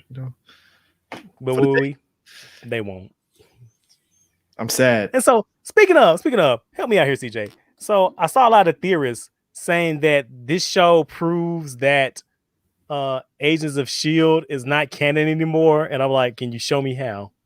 Not canon or is canon? They say it's not canon anymore. Okay, and so they kept bringing up the Darkhold, but I'm like, are you really gonna be pointing out the fact that a prop looks different? The Darkhold has always looked different in the books too, so it's like or here's my big brain thing. Books can have multiple editions. Like it could have multiple volumes. It could be more than one. Darkhold was in Agents of Shield. It was in Runaways. Yeah, I mean, like that isn't. That was the central plot point of Runaways season 3 was Morgan Le Fay ganked the book from the fucking underworld that Ghost Rider dropped off. It was like, hey, so got this Darkhold book here, guys. Let's do some shenanigans. Wow, I don't remember that. And did I watch? Yeah, I did because I watched the Cloak and Dagger crossover. I remember you because I watched it and I was like, it was okay. And Prime was like. I mean, the Cloak and Dagger crossover was cool, but the show, what did they do to my girl? And I was like, you're right. People like to say, people like to clown Iron Fist. I'm like, man, Runaways is just equally as shit. Equally as terrible. Iron Fist was just, you guys just rushed this shit. Yeah, people like to say, the Inhumans is the worst. And I don't know, man. I think Runaways ranks up there pretty high. Pretty fucking high right behind it. Inhumans still ranks there because it's like, they deserve better. They deserve so much better. Oh my god! I think Runaways is worse because like it starts out pretty good. It starts off well. Where did it fall off? Did you think it was season 2? I like season 1. End of season 1. Like I like season 1 a lot, but at the end, when they actually become runaways, but then run right back. I was like, okay. It's like you didn't really run away. You went back to LA. I'm like, that's not sure. I mean, sure. I mean, and then they add in. So I mean, but to say that Agents of Shield isn't canon, it's like no. The thing it is, it's like comic books, right? Not everything is going to be directly connected, but you're going to get a through line. Like a lot of people didn't like the fact that the Marvel Netflix series they felt so separate, but I'm like, they have recognized certain aspects of the MCU on smaller scale. Like I think Jessica Jones, her friend and her mom got taken to the raft straight up. Like you're going to the raft. Like, and they mentioned that same news network, and they mentioned that fucking biker gang that popped up in Agents of Shield. It's like it's not gonna beat you over the head because like that's actually matter of fact that's one of the things I'm really sick of right now. It's like they constantly want to just they do shit and they expect me to nudge my friend in the ribs and go, look, they did the thing, they said the thing. Like I'm sick of that shit. I mean, but I think that was the best thing about like watching the Netflix series is that they felt like a comic book. Like when I read a Daredevil book, I'm not looking to see, well, is Captain America going to pop up in this book? It's like, no, it's Matt Murdock, and if he happens to see a street level person, at most, maybe Punisher, maybe Spider-Man. Maybe if he's feeling lucky, Spider-Man might pop up in Hell's Kitchen for some reason, but that's about it. It is what it is and stuff. But yeah, it's like I said, at this point, I WandaVision as its own and stuff, I think it works, like you said, with everybody kind of farewell. I'm going to be in Thor, God, Love and Thunder, and, I'm going to be over here in Ant-Man and Wasp, Quantumania, and it's like, all right, that's fine. That works, scrolls popping up and stuff. And I'm like, all right, that's cool. It's just, like I said, I think the show served its purpose in giving two characters who really didn't get much characterization in the films because everybody was so focused on Iron Man, Thor, Cap, even Widow to a degree, and they're just giving them a shot like, hey, let's really focus on Wanda as a character. So that way when she does pop up in the movie, we know all this stuff, and then boom, we can go head first. The same with the Hawkeye show, same with Falcon and Winter Soldier. We're going to get more on those characters. Granted, we all know Falcon and Winter Soldier is going to end up eventually being Captain America and the Winter Soldier. So just saying, folks. Just saying. Maybe. I don't want to theorize because maybe at the end he doesn't become Captain America yet. So we'll see. Yeah, we'll see. We'll see how it all plays out. And like I said, I hope at the end of the day, this is a learning experience for a lot of people that maybe instead of coming out the gate with all your crazy ass theories, like just keep that shit in your pocket. Keep expectations too. Keep expectations manageable. Look, I'm going to tell you this much, folks. Logan's not popping up in Falcon Winter Soldier. I get there in Madripoor, but he's not showing up. I heard as soon as they said Madripoor, I heard somebody was like, oh man, they're gonna have Omega Red. I'm like, bro, what? Omega Red and Lady Deathstrike because they're in Madripoor. I'm like, bro, we don't know what they're doing, how they're using it. Like I always say, let Omega Red, I will only put that as a high maybe because clearly we're seeing in the Black Widow movie, which I'm glad is finally going to come out. Russia clearly had their own, Captain America with old boy playing the Red Guardian and stuff, So I'm like, all right, I can maybe see it, but even then, it's kind of like he's tied to Weapon X, and they haven't really solidified Weapon X in this series. So, I mean, we'll see what I can say. We'll see what happens. Let them do what they got to do. Let them tell their story. It's 6 episodes. I'm hoping it's long. I'm hoping it's 6 45-minute episodes, and I'm hoping it's not as padded, and I'm hoping that the storytelling is concise and there's no fat on that bone. I just need racist ass U.S. agent. That's all I need. Because what is up with this revisionist history? Like John is not racist. He's conservative. My bad, conservative. That doesn't make it's 2020. I mean, respectability. Respectability politics a little bit. There's a little bit and stuff. I only say racist only because he's a douchebag. Yeah, he's a douchebag, but I read those comments. Yeah, John is a douchebag. Yeah. I wouldn't say he's a racist. I would say racist only because Nick Spencer one had him being basically calling Falcon boy and stuff like you shouldn't have that shield. I was like, that is kind of a dick move there, John. Why would you say that? Mr. Walker, I read you in West Coast Avengers, sir. Sir, what are you doing? What's happening here? Yeah, I'm ready. You know what? I think, what's funny? This is a speculation that probably work. I think U.S. Agent is going to be like Ultimate Captain America. Yeah, then he might be a racist asshole then. Yeah.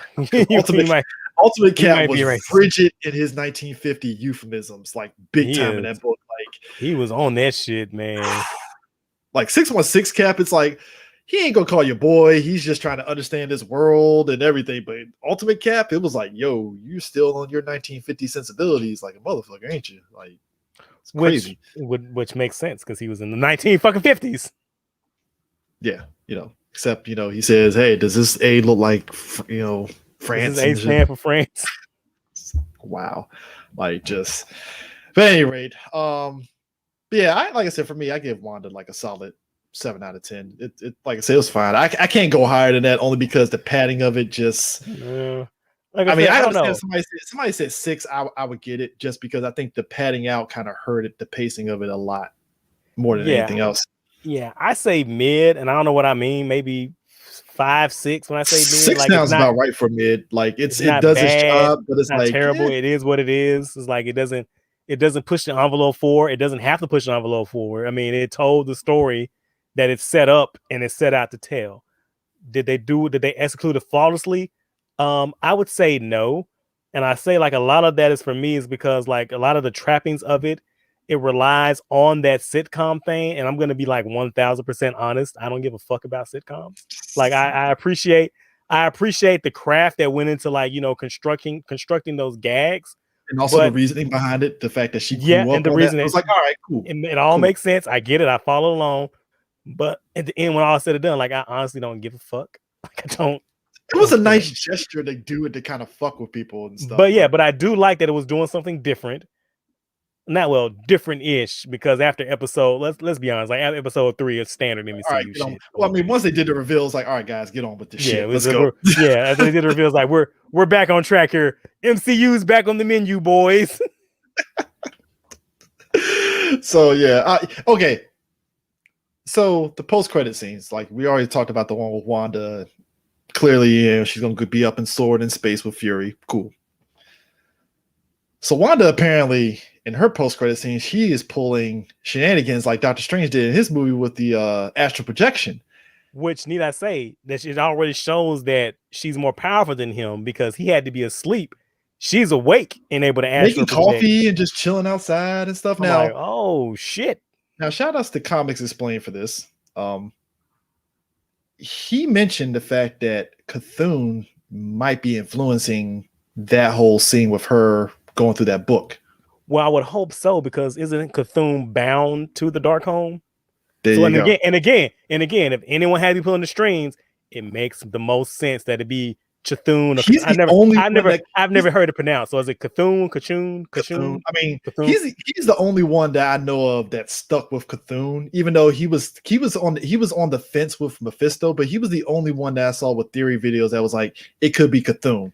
I need to see it. Me and him, because I was like, that's the only one that makes logical sense. Because like he is notoriously thirsty in the comic book for Wanda's body. He's like, gotta get that chaos magic.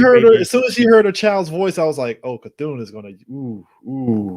But also, she's gonna be a fucking problem, man. She has that book. Which again, I really wish, I don't know, maybe I don't want to be like these people to say like I'm disappointed the show didn't do some esoteric thing that I wanted. But I was really hoping that there was no big bad, and that the big bad of the whole thing was Wanda, and that Wanda technically it was. I mean, technically, but I was hoping that like we could still have some room for some redemption, that she just snapped and developed a split personality. Because like that's kind of the sense I got from the episode again when she yeeted Monica out of the dome. Like her whole body language, her facial expression changed. Like she hadn't realized what it was that she just did. It's like, when you talk about Pietro died, get out. And I'm like, oh shit. Like, yeet. Like, oh shit. Then like her she just, everything about her demeanor changed. She was like, oh, what just happened? So I'm like thinking, oh, okay. So maybe the real woman, maybe a Wanda is, pulling a Yu-Gi-Oh in her mind swapping and pulling the strings. I don't know. How do you think okay, so a lot of us before the episode 9 reveal, we were thinking the kids are going to probably come out of it like being full-fledged flesh and bone real afterwards. I was going to say, I'm gonna be honest, I thought those kids were going to make it. I was like, they're not going to kill the kids. Like, yeah, but it was done in the most saddest way. Like, tuck them into bed. I was like, oh, those kids are gone. And it was so tasteful. I was like, this isn't the MCU. Hold on, that was way too tasteful. I was like, wait a minute. That was done with some artistry, sir. Hold on.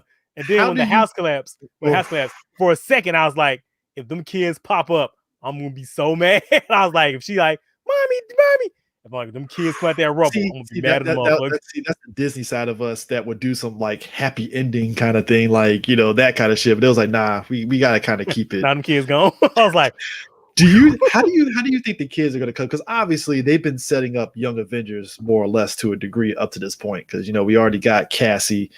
We're gonna see what's her face, and Kate and Hawkeye and stuff. Somebody said Hulkling was supposed to be in WandaVision. How? I don't fucking know. Where are y'all pulling this shit from? Well, because he's Tommy's boyfriend. Why the fuck would he pop up in the 10-year-olds? Go away.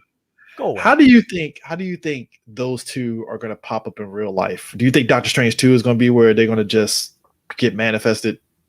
I was say I don't want to say something off the wall. Then 2 years from now, somebody comes to this podcast up and be like, Sir, you said. I'll say it. I think Doctor Strange 2, they're gonna pop up, but older. I don't know, older, because I don't want to be these people. But those kids were seen filming. Well, they were seen on Instagram in London around the same time that Doctor Strange is being filmed. All right. I don't think they're gonna age them up just yet. I feel like maybe they're going to loosely adapt that storyline where Wanda was trying to get them back. It was the Children's Crusade, or no. Children's Crusade that was something else different. That's a Young Avengers thing. Yeah, my bad. I forget it was some WandaVision, but the one where it was revealed that she had to constantly think about them, otherwise they'll fade away. Yeah, basically it was like, unless what was it? Which people forget. Wasp is the reason why Disassembled happened, because she's the one that reminds Wanda, hey Wanda, what happened to your kids? Everybody's like, what the fuck are you? No. There Janet goes again, fucking up shit for everybody. Thanks, Janet. You bitch. I laughed. I was like, you caused Disassembled by telling her about these kids, and we had this discussion. Do not say nothing about the kids. Had to pull us to the side. Now I kind of see why Hank smacks you upside your damn head. I'm joking. Oh my god, I'm joking. Oh my god, it's a joke. I'm fucking joking. Oh, do you think she's at? Do you think she's at? Do you think also too? Somebody mentioned. Do you think Wanda's at Wonder Mountain at the end of that? I saw that too. She's either at Wonder Mountain or she's on the other side of Sokovia. That could be. If it's on the side of Sokovia, that could be dope. Because the only reason I say that is because of the lake, that huge crater.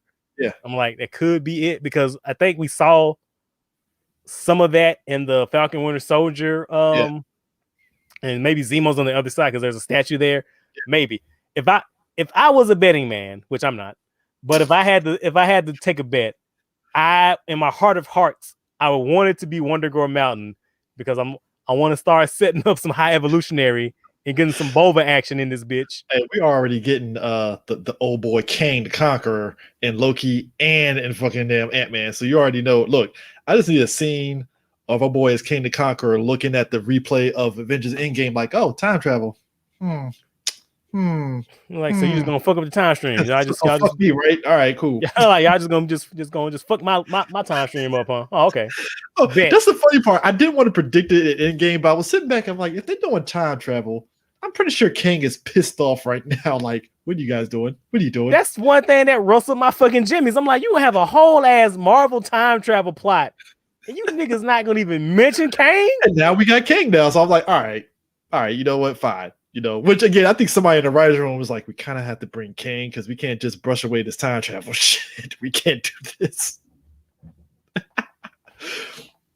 That's why I was like, this Loki show is going to be interesting, because if anything, that's the wild card that I dare anybody to try to predict Loki shit, because that's the wild card. There's no books off Loki that that show is going to go off of. I've already seen people predict it's going to end with Kid Loki. Like, they are reaching already. They are trying. It's like, he's gonna turn into woman Loki. He's gonna travel the multiverse and meet different versions of himself. Like, shut up. I'm just gonna enjoy the shenanigans of the show like everybody else and just keep it moving. Why can't y'all just enjoy shit? Like, and I don't know. Is it this thing about nerd culture? Like, I want to prove that I got some insider knowledge because I've read the comic books. I mean, it's on both sides of it. I mean, a lot of us we reread the comics and stuff because somebody was like, because I mean, I'm guilty of it too because somebody had brought up like, even after the show told you straight up, mutants are not getting set up. Somebody was like, I mean, they're leaving it open for mutants to get set up. And I responded, I was like, no, they're not. There was nothing there to. And then he's like, see, you comic book people. I'm like, no, it's not. Like, even if I wasn't a comic book person, there's nothing in the show. The show told you. And even then, like, I'm on like two sides of that as well. Cause like, it's okay to know things and, you know, be knowledgeable. Yeah. But like a lot of these motherfuckers, they use it as like a status symbol, I guess. Like my wife said when she got to the Agatha Heart, because we had I'm sorry, babe, I had to break off and watch it from her because y'all finna ruin that show for me. So like, I'm like, we on two timetables, baby. We live on two Twitters. She said, like, I never saw spoilers. I'm like, we are in two different worlds. Then these motherfuckers would crush that show for me. It's like, ah, shit, spoiled. But I watched when we were watching it together. In the first episode, when Agnes popped up, I said, "Oh, that's probably Agatha Harkness." And she's like, "Well, who's Agatha Harkness?" And I told her who Agatha Harkness was. So she said, like, when the twist happened, she was like, "I wasn't shocked because you told me. I was already prepared for that." See, I was shocked only because I think my thing was it kind of bust my bubble on how much of a control that she was, and finding out that she only manipulated, but she didn't do that shit. I was like, that's still a shocker because I thought she was the one that probably spurred on Wanda to go nuts and stuff in a way. Yeah. What shocked me was like when she came in, like I thought that maybe Wanda had went to her. Like I didn't know what their relationship was. Yeah. I didn't know it was like, oh, she was just out lollygagging. It was like, I smell magic. Let me go investigate real quick. Delectable. Which again, I like the MCU did another reintroduction to magic through Agatha, the other spectrum of it. Because Doctor Strange did that. I'm so glad that this was magic and they weren't trying to bullshit from it. And magic, and it's like, no, this is pure, this is straight up magic. The super science, sir. The super science. Well, I think that's what you needed though, because Thor in his first movie, when he's told Jane, well, magic is just science that you don't understand. It's like, okay, fine. And then you're a comic book. Magic is magic. Go fuck yourself. I know, but I like how Doctor Strange was like, oh, magic is magic. It follows certain degrees of things that you know, in terms of like when he told Strange, like, well, how do you know how to, do surgery? Well, I study a lot and I do blah, blah, blah. Yeah, it's the same thing as us with magic. We just learn it and it follows the certain things. When he showed her that diagram of the human body in the medical journal, he's like, oh, that's what we have in the medical journal. Yeah, it follows the same thing with magic with us and stuff, But this was like, oh no, fuck the science. This is magic. It's 1000% mystic hocus pocus, my dudes. And I like that there's 3 different versions of it to where it's like, oh, okay. Granted, we kind of saw that with freaking Dormammu, honestly, because that was like pure magic. There ain't no science behind that shit. I was like, that motherfucker is magic. Which I saw somebody point out as well. It's like, did you notice that depending on the source of the magic, the color is different? So like, color was kind of Dormammu stuff a little bit. Yeah, Agatha's was like the dark dimension, the Dormammu, and the Sorcerer Supreme and the Carmitage. Their shit's gold, yellowish. It was gold too when he opened the portal and stuff. It's like, oh, okay, cool. It's all connected. It's all connected. I mean, hey, if we get some, it's fucked up. Before we go, I finally, after months of getting through it, I got through the fucking Son of Satan TV show on Hulu. Tell me about your experiences. Every time I think about watching it, I forget it exists. It starts off as great value Constantine, and then it's like the show figures out, you know what? Let's let the actors work themselves instead of trying to be something that we're not. And then by the time you get to the end, it's like it's interesting, but it's just like it's not grabbing me. Like Constantine grabbed me. And maybe because I know the character and stuff, but even with me not knowing Son of Satan, it's like the show didn't grab me. It had ideas, but it didn't really just and stuff. And it sucks, unfortunately. I didn't want to watch it because I saw the trailer and it looked like CW tier Son of Satan. I was like, I'm good on that. Also, you're right. It is CW tier Son of Satan. Oh my god, why? So maybe I could, and that's the same way I felt about the Lucifer show. But like, I like to watch the Lucifer show. And not even for the plots, like I just like the cast interacting. Is there anything for me to like in a goddamn show? That's all I'm saying. Put them in a show, please. But I'm like, even though I don't like what the show, he has charisma though. That dude has charisma. He does. That's why I like the show, because I like to see the cast and them interacting. Like, it doesn't matter what they're doing, because, like, I'm gonna be honest with you, the plots suck. But like, just watching them interact is fun. Like, it's a fun show. Just watching them play off each other is great, because everybody has charisma. So I can sit through and stomach in that show. Tell me that there's anything in Son of Satan that I can latch on to. I mean, they have some certain things, but it feels very CW-esque. Like I said, Mountain Stream said it best. It's like it's a Loeb era Marvel TV, so it's going to be very hit and miss. Like Cloak and Dagger, I will give them credit. That show actually was solid from beginning to end. I love that show. It was doing something. Again, it was doing it tried to take, even though it wasn't Cloak and Dagger like in the comic books. It took a trait, it had a take, and it leaned it really heavily into what it was doing. Like with all the Louisiana magic and all that, the connection between them being essentially a fucking dyad. I like that show. Yeah. And it also used their relationship to where they actually had a genuine connection, but they didn't make them like, oh, they're lovers. It's like, no, they're friends. They had a close, tight-knit connection. Cool. It works. Although to be fair, I'm like, yo, in the comic books, they're lovers. Why can't they be lovers on the show? Ultimate version, the ultimate comic version, both of them. Oh, they were fucking. There was an actual. Did you read the Ultimates book with Miles Morales in it? Oh, they talked about they were fucking. When they had that team up, like it was on the tail end of Ultimates where it was Cloak and Dagger, Spider-Man. Who the fuck was on that new? It was the new. Jessica Bombshell. Yeah, and I think they were like the new Avengers, so to speak, because the other Avengers kind of like disbanded and disappeared and shit. So yeah, that was a weird time in Ultimate Comics. Ultimate Comics is weird, period. There's always a weird time in Ultimates. Hey, after Ultimates 3, I was just like, I don't know what to think of you anymore. Like after that, I dipped out. I was like, I'm still gonna stick my head in with Spider-Man, but y'all. They tried to get Hickman on board to try to clean it up, and he was like, I tried, man. I tried. And like we can argue, we can discuss this all day, but I really feel what went wrong with Ultimates was that it strayed away from what Ultimates were in the first place, because realistic take on the Marvel, way more realistic take, realistic take, and like not tied down with continuity and like doing their own thing. But then because it had been being published for so long, it was being tied down by its continuity. So I will still never forgive I mean, look, I know it was a different take on it, but like, I think at the time I read it, the idea of mutants being test tubes and stuff and being human made, it's a take. It was a take, but then they disrespected the fuck out of Black Panther, and I'm like, whoa, Black Panther was Weapon X, really? Like, well, I'll say this: I feel like as long as we're alive, we should never let Marvel forget Ultimatum. And to never repeat that shit. We will never let them forget that. This should never happen ever again. Like we should. Made no sense. Wasp gets eaten by the blob because reasons. I'm like, this shit is more edgier than a fucking Black Mask comic. Like, never do this again. Like a motherfucker. Never do this again. Like Magneto killed Thor, and I'm like, how?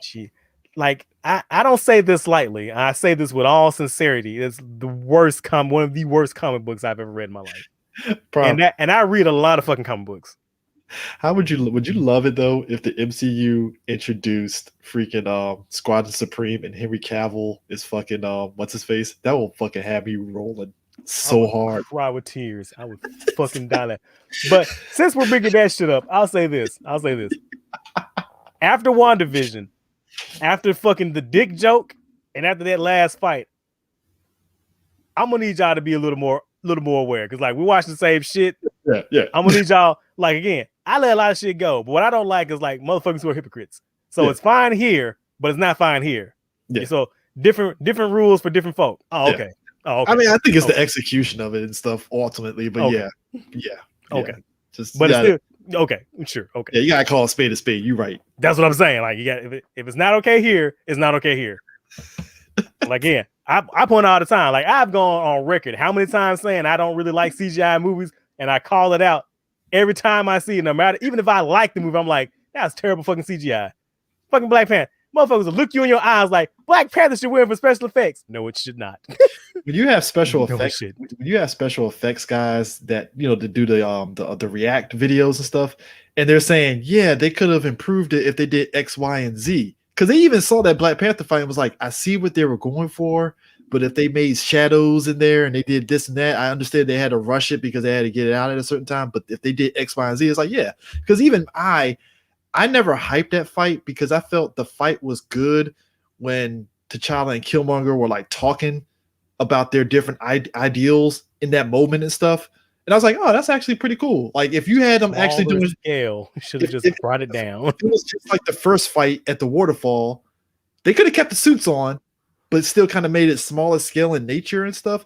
The fight would have been dope, But we had the we need the spectacle. We have to, and we powered up Black Panther too much. So if they're two unmovable objects hitting each other, the fight's not gonna be interesting. So let's have them in that train tunnel that periodically you overcomplicated it. Like keep the shit simple. Keep it simple. Could have had them fighting where Killmonger and the Dora Milaje were fighting, and that would have been dope just to have that as a background while the rhinos or CGI rhinos are out there wrecking house. It's like, all right, cool, fine, whatever and stuff. Motherfuckers will clown. Look, and I clown with you. I would clown the fuck out of Suicide Squad CGI all day with you, but they would like look you in the eye. Clown the girl dancing in front of the fucking thing. That's probably the only CGI I'll probably clown out of that movie. Honestly, if I'm being really clown the fuck out of that shit right with you. But I have people look me in my eye and go, "Oh man, Infinity War should have won an award." Really? I would say, put it this way, I would say Infinity War more. Well, no, I'll probably say, you know what? I'll stick with it. I think, Endgame more than Infinity War, honestly, just for what they accomplished. And if anything, it'll probably be only if I really had to break it down. If they told me to specify something out of it, it'll probably been just Thanos for what they did with that. You know what? I would say I would agree with you a little bit on that in Endgame, not Infinity War, because at least in Endgame he had a fucking consistent size. Yeah. I think Infinity War it bounced a little bit because it's like, dude, that shit was driving me crazy that whole movie, bro. Like there's like him and Hulk are the same size, which that makes sense to a degree. Fine. But then next minute, like him and Thor, when Thor put the axe in him, I was like, I know he's on one knee, but like, shouldn't he be a little bit higher on one knee? When he gave that bow to Gamora, like how like but you're right. Endgame, it was consistent. No consistent size, no frame of reference. I'm like, bro. Which that's what I was saying. That's what kind of made me a little mad about Steppenwolf. I'm like, can we just get a regular dude and some? So I'm like, hey, comic book Steppenwolf looks cool. Like, am I the weird person here? Actually, I will go take it a step further. You had the baseline with Ares and Wonder Woman. See, and maybe that's the problem. Maybe that's when you fucked up at. Maybe you should have made Ares look like comic book Ares, and then gave Steppenwolf movie Ares look. Maybe you should have did that shit. I was thinking back on it. I was like, movie Ares was more like what Steppenwolf looks like. Honestly, just add some more color, and then boom, there you go. Like, because maybe I'm the odd man out here, but I really do love George Perez's like blue armor Ares. Like, I have an action figure. That shit looks cool as shit. It is what it is and stuff. I mean, we're not changing nothing. We can't. We just complain about shit that's already said and done, man. Whatever. But hey, onwards to Falcon Winter Soldier, and the think pieces that are going to come up of the black superhero. And so they've already said that they're going to be tackling racism and black manhood. The Marvel Cinematic Universe. I trust it because of the writer involved. It's a black writer. He has credentials. If it was a white dude that did that, I'd be like, I'm gonna let you cook. I'm gonna let you do what you got to do. You know what? I also think it's a thing of they're overselling it because I don't think it's going to be as deep as they want to sell it. I hope so, because it's 2021. I'm tired. I'll tell you what. If Isaiah Bradley is in that, and that's how they're tackling it, and they're doing that whole Tuskegee experiment kind of thing with him being kind of like, I'll be like, oh.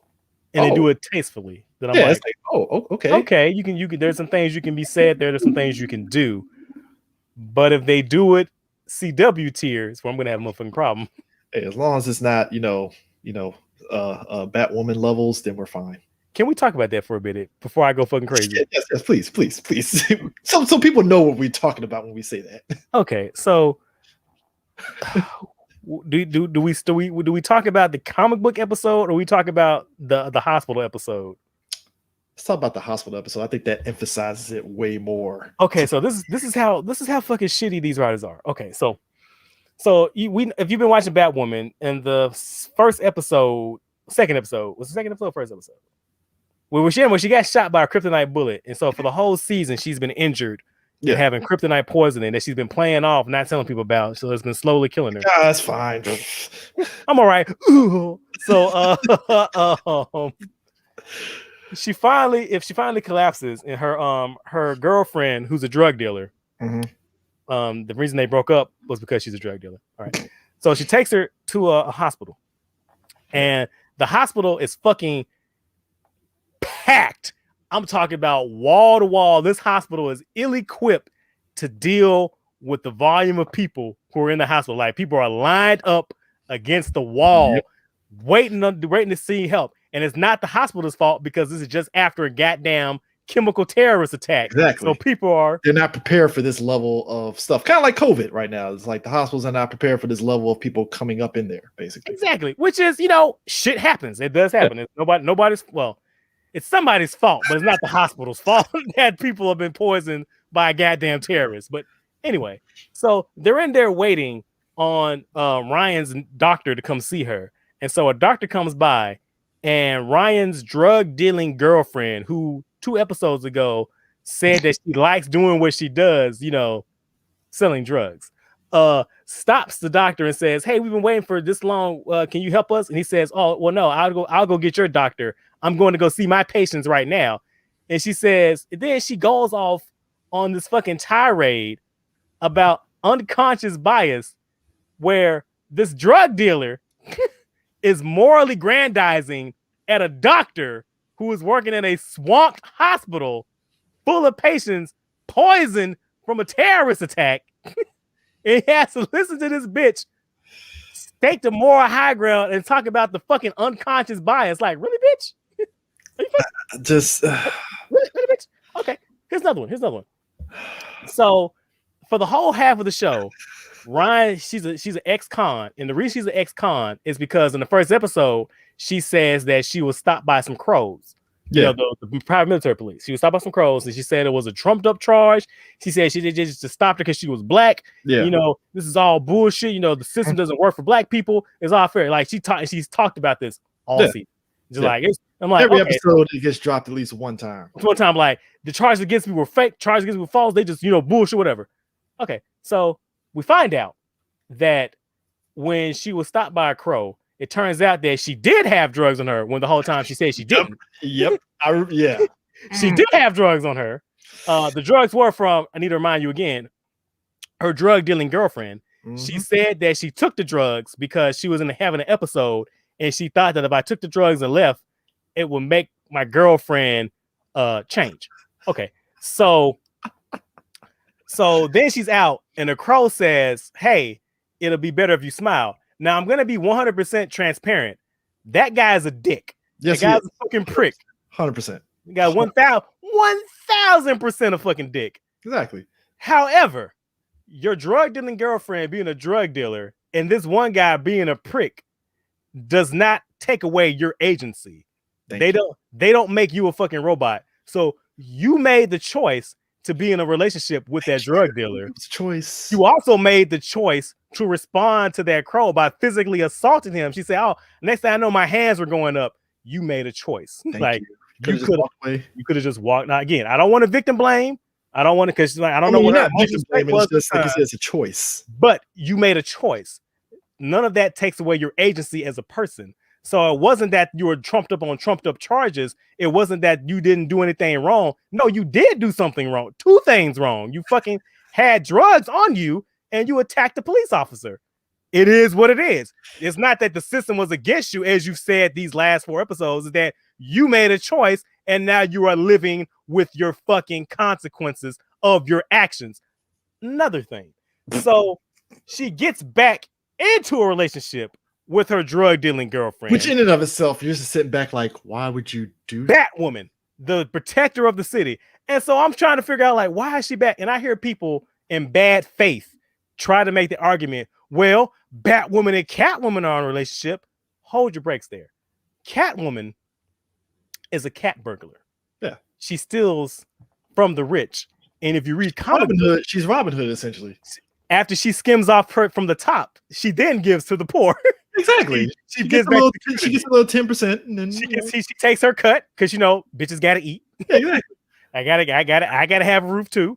I'll get my cut itself. I get my cut, but then I invest in my community. I help people like Holly Robertson. I do that. I don't hurt anybody. I don't even carry a fucking gun. I just steal from rich people. Batwoman's druggy girlfriend, who's had an addiction, who gets high her own supply, sells drugs to the community, actively destroying the community. It's not the same thing. The same community that Batwoman literally breaks people's arms over and shit. I'm like, okay, well, cycle of violence. Which also, by the way, that episode where she rolled up on that drug dealer was like, tell me where you get your supply. He's like, man, I don't even care. And she breaks his arm and leaves him strung up. I'm like, clearly that young man needs help because he's addicted to drugs. To be fair, Prime, it's a very Batman thing to do, on brand. Batman would not attack a drug. He would attack a criminal, but he would not attack a drug addict. Because that dude, he wasn't selling. She didn't attack the dealer. No, she attacked the person that bought the drugs. Okay, never mind. My bad. You remember? Okay, you're right. Yeah. He got away. She went after him. It's like, who told you this? And it's like she broke his arm and left her struck up. I'm like, you're not gonna get that man some help. Like he's clearly not all there. If he's like, he told you to your face, he doesn't care. He's not. You're right. Okay. So back to that extent. So people are like, well, Batman and Catwoman, if you were genuine in your motherfucking argument, you wouldn't even bring up Catwoman in that analogy. You would say, well, Batman and Talia, because Talia is a terrorist. That's more apt. That's a more apt comparison. But I know you're not sincere because you don't read comic books, and B, you don't watch this show. I do both. I mean, it's just, and that's the thing. It's just you want. Like I said, as long as Falcon Winter Soldier, and again, that's a low bar. Like you said, it's a low bar. As long as it's not on Batwoman tier, I think we're gonna be okay. We're fine. It can be basic, even if it's just basic. Like I said, with like racism, where it's that like, as I like to call racism light. It's like, all right, I'll take racism. I'll take some diet racism. I'll take some diet racism from freaking U.S. agent and the government. Let's lean more towards Static Shock level and stay away from Love Cap Country. Let's lean more toward that way. So I take Static Shock racism, where the dad is clearly clearly a dick, but he doesn't call Virgil a monkey. Yeah. I'm not trying to hear a government official in Falcon Winter Soldier like, you want this black man to be Captain Monkey, and it's like, whoa, sir, whoa. Like, what's up, Captain Simeon? Whoa. Where did that come from? First of all, that's a fantastic cartoon. Good reference. But sir. The character ends up winking at the camera like Captain Simeon. Wink. Bro. That would be an automatic 10 out of 10 for the show if they did that shit. Like, well. You know what? I'll walk away and go, I got nothing bad to say about the show. They brought up Captain Simeon and the Space Monkeys, bro. Swear, Prime. Show of the year. Prime would tweet that shit show of the year, and I'll be like, you know what? Let me retweet that. 5 out of 5. Great. 10 out of 10. Greatest show ever. I'll buy 10 copies on Blu-ray. By the way, also that shit. Did you see that shit Big Kev said? Where he said like he doesn't know if the Disney Plus shows to get a home release, and people are like, "Oh, that doesn't matter," and I'm like, "The hell it does." They will, because they better. Because I think the Mandalorian got like a DVD release, if I remember correctly. Good. Because like that's so anti-fucking consumer. Like, hey, look. Okay, I'm gonna save that for more for Metacast, because me and Prime are gonna probably do 2 episodes more for Metacast next week. So I'm saving that for because I got something to tell you about the whole thing of physical copy versus digital that everybody's parrying, and Look, like we said on that last episode of More from Metacast, the fact that they took the shows off of Netflix, that's no skin off my nose because I have physical copies, but it affects other people. Some countries in a negative way. Some other countries can't get the physical copies. Some other countries can't get access to streaming. So we need to make sure that these shows are available in multiple different ways. It's called media preservation for a fucking reason. Yeah, to preserve the media. Because they're gonna take it down now. So I, put it this way. And also Disney likes making money, so they're gonna. If Mandalorian isn't out already on DVD, I wouldn't be surprised if they come up with some theme box set for the Mandalorian that people to collect. And it's like, oh, okay, cool. So, but anyways, that is it for our WandaVision recap. So thanks for everybody for jumping in. And Blackwing, yeah, once I stopped the stream and stuff, yeah, you can go back because Prime ranted. We ranted about this at the beginning of the episode about the people's theories and stuff. So there's that. But yeah, again, by the way, we should have known something was up when the director was like, you guys are not gonna like the finale. Like he came out the day before. He was like, you guys are not gonna like this. Man, look, if I'm a showrunner of the show, I ain't saying shit like that. I ain't saying a goddamn thing. No, you're gonna take this show and you're gonna love it. Motherfucker, I will be Johnny Tight Lips and be like, well, Prime, what's gonna happen in episode 4? Well, who's to say? Like what? Wait, you gonna get rid of Disney Plus? Good luck. Good luck. Prime, who's cameoing the show? Well, who says I have cameos? See, you be cryptic about it. Me, I'll just sit back and like, I ain't apologize. Somebody from Disney will be like, sir, you probably put out a no, I'm not putting out shit. No, I ain't saying nothing. I'm like, well, what do we say to the audience? Tell them to suck a lemon. It's like, let them be mad. They'll be back for Falcon Winter Soldier. Let them be mad. Be big mad. I don't give a fuck. I ain't saying shit. Like, look, the one thing I know about consumerism, we're all part of it. We'll say that we're not going to do it, but until we actually do it, you'll be back for Falcon Winter Soldier. You're mad now, but like you said, Prime, the way people just kind of they're waiting, they're just talking about Falcon Winter Soldier now and not talking about WandaVision. I'm like, yeah, so you'll be back. You'll be back. Be crazy. Like y'all you can't even let the show you just watch sit with you. You're already like you just proved them. You just proved us right. You'll be back. Oh. And we got a 10-10 Paul Bettany. He's trolling. I love it. So yeah, I was gonna be acting against somebody I've never acted before, and then everybody's like Patrick Stewart. I was like, what? Where are y'all coming from with that shit? At least my theory, I thought it was going to be Spader because they were going to bring back Ultron with the White Vision. That's what I thought. I was like, all right. Acted together. Yeah, but I thought that's what it was going to be and stuff. I was like, oh, maybe they're going to bring back Ultron. And I was like, oh, all right, I'm fine with White Vision. Like you said, good troll job. He's like, oh, I just never acted against myself. It's great. It's awesome. He's like, they're really gonna hate me. I'm like, nah, man. 10-10 Master Troll. Nope. I will kick again. This whole show is 10 out of 10 Master Troll stuff. Because Feige is sitting in his room. Feige was sitting there looking at the script, and I'm like, oh, Pietro. Pietro. As he closes the script and slides it back. Green lighted. Let's go. Let them speculate. I'm laughing too because I'm pretty sure he sat on that shit since San Diego when they announced it. Like, oh, this is just the start. He sat on that for the longest time. Like, I ain't saying nothing. Just watch it. And understand, folks, the shit was supposed to come out last year. Matter of fact, it was supposed to be the second show. The first one we were supposed to get Falcon. We're supposed to get Black Widow, Falcon, then Wanda. Yeah, which I'm kind of interested because now we're going to see chick from Black Widow pop up in that. Which is interesting. Now is reversed because now after Falcon Winter Soldier, Black Widow drops, and it's like, that's spoilers. Well, one of the chicks, the chick that is going to be the new Black Widow, obviously is going to pop up in Falcon Winter Soldier. So I'm like, I hope that we get our Thunderbolts. That's all I ask, but whatever. I mean, we'll see what happens. I just want to see angry Thunderbolt Ross in that movie. That's all I want. If he picks up Zemo and is like, I have an initiative of my own, I'm all for it. I will throw money at my computer screen because I ain't going to the movies for fucking Black Widow. You can kiss my ass on that one. The Rona convinced me on that shit.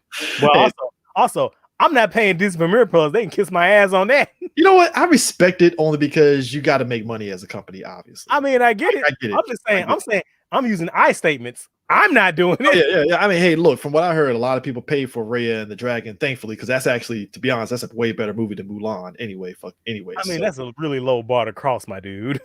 I know. To be fair.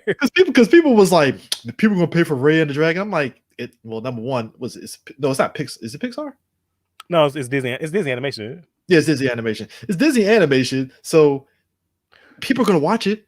They watch Onward. Now my thing is like, wait a minute. Hold on. That was DreamWorks. Onward was DreamWorks. Whoa, my thing is like, wait a minute. So like, I got to pay for Raya, but Soul was free. The Black movie was free. Oh, okay. Because they paid. From what I heard, they paid them motherfuckers up front. Like, hey, here's the money. Here's your money for doing the role. Here's the money that you would have gotten on the back end. Are we good? All right, cool. we'll put it up free. That's that from my understanding. That's what a lot of these streaming platforms have been doing for certain movies. It's like, hey, we'll pay you what you would have gotten, because that's the reason why that Artemis Fowl movie with the Disney Plus. Because one, I still ain't watched that shit. It ain't a good movie, but also two, those actors pretty much got paid what they would have gotten paid on the back end if it actually hit theaters, pretty much. So it's like, oh, okay, that's fair. That's fair. And that's why Disney trying to nickel and dime me now. Oh, okay. Oh, okay. Hey, we got to support. And hey, look, Disney knows, just like any other company, we'll get a group of people that'll pay for this, and we know others will pay. Because so I'm looking at the date. I'm like, so when is Ryan going to be on regular Disney Plus? Because that's my premiere date. That's when I'm watching it. I mean, but to be fair though, they know families are going to pay the $30 because hey, that's a deal for them, because if you got a family, 2 kids, you paying way more than $30 to go to the movies. So you are paying $100. I dread the day I have kids, and it's like, bro. One of my old bosses, he talked about when he had to go to the movies. He's like, first of all, he said he had 2 things. So he had 3 kids. He said there are 2 ways he can go to the movies. He can go with him and his 3 ways: by himself, him and his wife, or him and the kids. He said when he went with him and the kids, he said either with him and the kids, with them and the kids, or him and his wife. He said either option, he's out of a smooth $200 either way. Because if he goes out with him and his wife, he got to pay a babysitter. His wife's gonna want dinner. She's not gonna want to go straight to the movie. Nobody eats dinner at the movie. You eat snacks, but you don't eat dinner at the theater unless you go to one of those upscale movie theaters like the art house ones where they actually serve you legit food like steak and other stuff. But those are like the smaller ones. But AMC, hell no. Yeah, and then he's like, so then if I go out with my kids, we got to eat before we go to the movies. The kids are gonna want snacks. He's like, either way, both options, I'm at $200 off front just to watch fucking movies. And then he said, if the kids, I'm guaranteed not to see shit because I gotta take them to the restroom, or it's gonna be a movie I see with other kids in the theater, so they're gonna be screaming and shit throughout it. So like, I'm assed out. No matter what I do. Now at home, they pay the $30. Hey kids, you can go watch Dre and the Dragon, $30. Yay! And they're in front of the TV, and you in your room chilling. And you get to keep it pretty much for life while you have that subscription, basically. Why you have the subscription, which is fair, because hey, what happens if I have to cancel a month and I come back? Do I lose my shit? Is it tied to my account name, or as long as I have my continuous subscription? I mean, it's like Steam, you own it. Is it like Steam? No, right? But is it yours really? Is it yours? Unless you are skilled enough to pull it off through other methods, or he'll probably end up buying the Blu-ray, DVD, or whatever. Anyway, you're gonna end up getting it anyway. So, which also has a digital copy if you're lucky, and a DVD in some cases. So, can I also talk about this? So, I was watching a video on YouTube a couple of days ago about a guy talking about anime, and he was Yeah, I was just like, I think I might know where it's going, but continue. Yeah, so he was talking about the illegal anime sites and how having access to anime is important because of media preservation, because a lot of times they might not be in print or whatever. And he said he's like media preservation is very important. You gotta media preservation. You gotta have a way to watch these shows. Yada yada whatever. The very next video, he was talking about Blu-ray sets, and he was complaining about Blu-ray sets including the DVD copy, because he said why would I want the DVD copy when I bought the Blu-ray? And I'm like, gee, why would they give you the show in multiple formats? It's almost like there's a term for that. Options. And also, if I don't feel look, I got why would I want to have more than one way to watch a show? It's like I want to have a way to preserve the media in different formats. The early days of Blu-ray. Is there a word for that? Is there a term? I don't know. The early days of Blu-ray, when I collected the MCU movies and stuff and some of the DC movies, it was a godsend. Blu-ray DVD. Why, thank you. Look, this is how I justify the shits that come with Blu-ray, DVD, and digital copy. They're like $20 or $15. My logic is, I'm paying $5 for each version of that movie. And now it's 4K plus Blu-ray plus digital, because DVD is obviously starting to get scooted off to the side to a degree.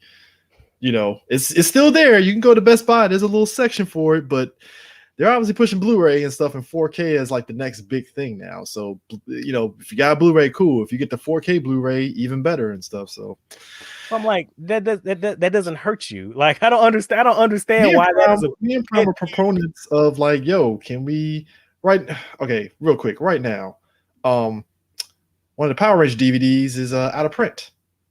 I saw that shit. So there's a reason why people like physical copies, and that's a thing and stuff. There's a reason why me and Prime wants to see Mystic Knights of Tyrannog on a physical copy and stuff, because that's self-preservation. This is why I'm waiting on Shot Factory to drop me them Kamen Rider DVDs. Like, what's happening? What's going on? The fact that you can get Wolverine and X-Men on DVD, I think it might be on Blu-ray. I don't know. But like, that's something, because the show as it stands, good luck trying to find it online. That's what I'm saying. Like, it's on Disney Plus, I think, but still. Like, sometimes people might upload it to YouTube. It's like, you can't always count on that. I feel like you as a consumer, you should have options to access the shows as in many legal channels. I'll say legal channels as possible, whether that be you have it in print, whether that be I can buy it from iTunes or Apple or Amazon Digital. As long as I have a way that I can watch the show and it's mine to keep, because I gave you my money for my goddamn media. Where's my goddamn Blu-rays? Where's my goddamn? People are pushing right now for Disney to give them the original trilogy non-special edition versions, and there's money in that. There's a lot of money in that. It's crazy to me. Like, do you know how much money is in that shit right now? Because right now, if you try to get the laser disc of that shit, it's expensive as hell. Bro. I think the closest we got was, do you remember, was it in like 2003, 2007? They had release versions. They came out with the original special editions, and it came with the unspecial editions. Like, I don't know if it was the original theatrical cut, or it might have been the original theatrical cut, or was it the version that they released on VHS a little bit after? Because you remember that was like they were pushing that. I was like, this is as close to the original as possible. Ted Turner it would be surprising if Ted Turner does own the original cut of it. That dude rich as hell. He probably sitting on that shit. I heard it was a lot of legal battles just to get those out, and I'm like, there's money in that, because people will buy. Look, I got the prequel and the original trilogy Blu-ray set, and stuff, and that's like, it's great, and stuff. And granted, at times when I watched the original trilogy, it's like, man, it'd be nice to see the original cut of it just to see what was majorly different. Yeah, like I wish I don't have my DVDs up here. Like, I don't have the Blu-ray set, but I have the original trilogy and the prequels on those black and gold DVDs that had came out a long time ago. Yeah, mine's like the Blu-ray. It was like a basically like a book. Was it that? Because I wanted that, because I wanted the special features on that shit. Because that one has the special features and everything on it and stuff. So I should have got that, but like, I didn't. Hey, this is why people were loving the fact that Disney put out Tron and Tron Legacy in the in a dual disc and stuff. They gave people the option when they bought Tron Legacy, the original Tron was part of it, because that, trying to find a DVD of that, good luck. Good fucking luck. That shit was out of print. So, but anyways, that is it. Thanks for joining in on us, and we'll see you guys later. Peace. Auf Wiedersehen, dudes.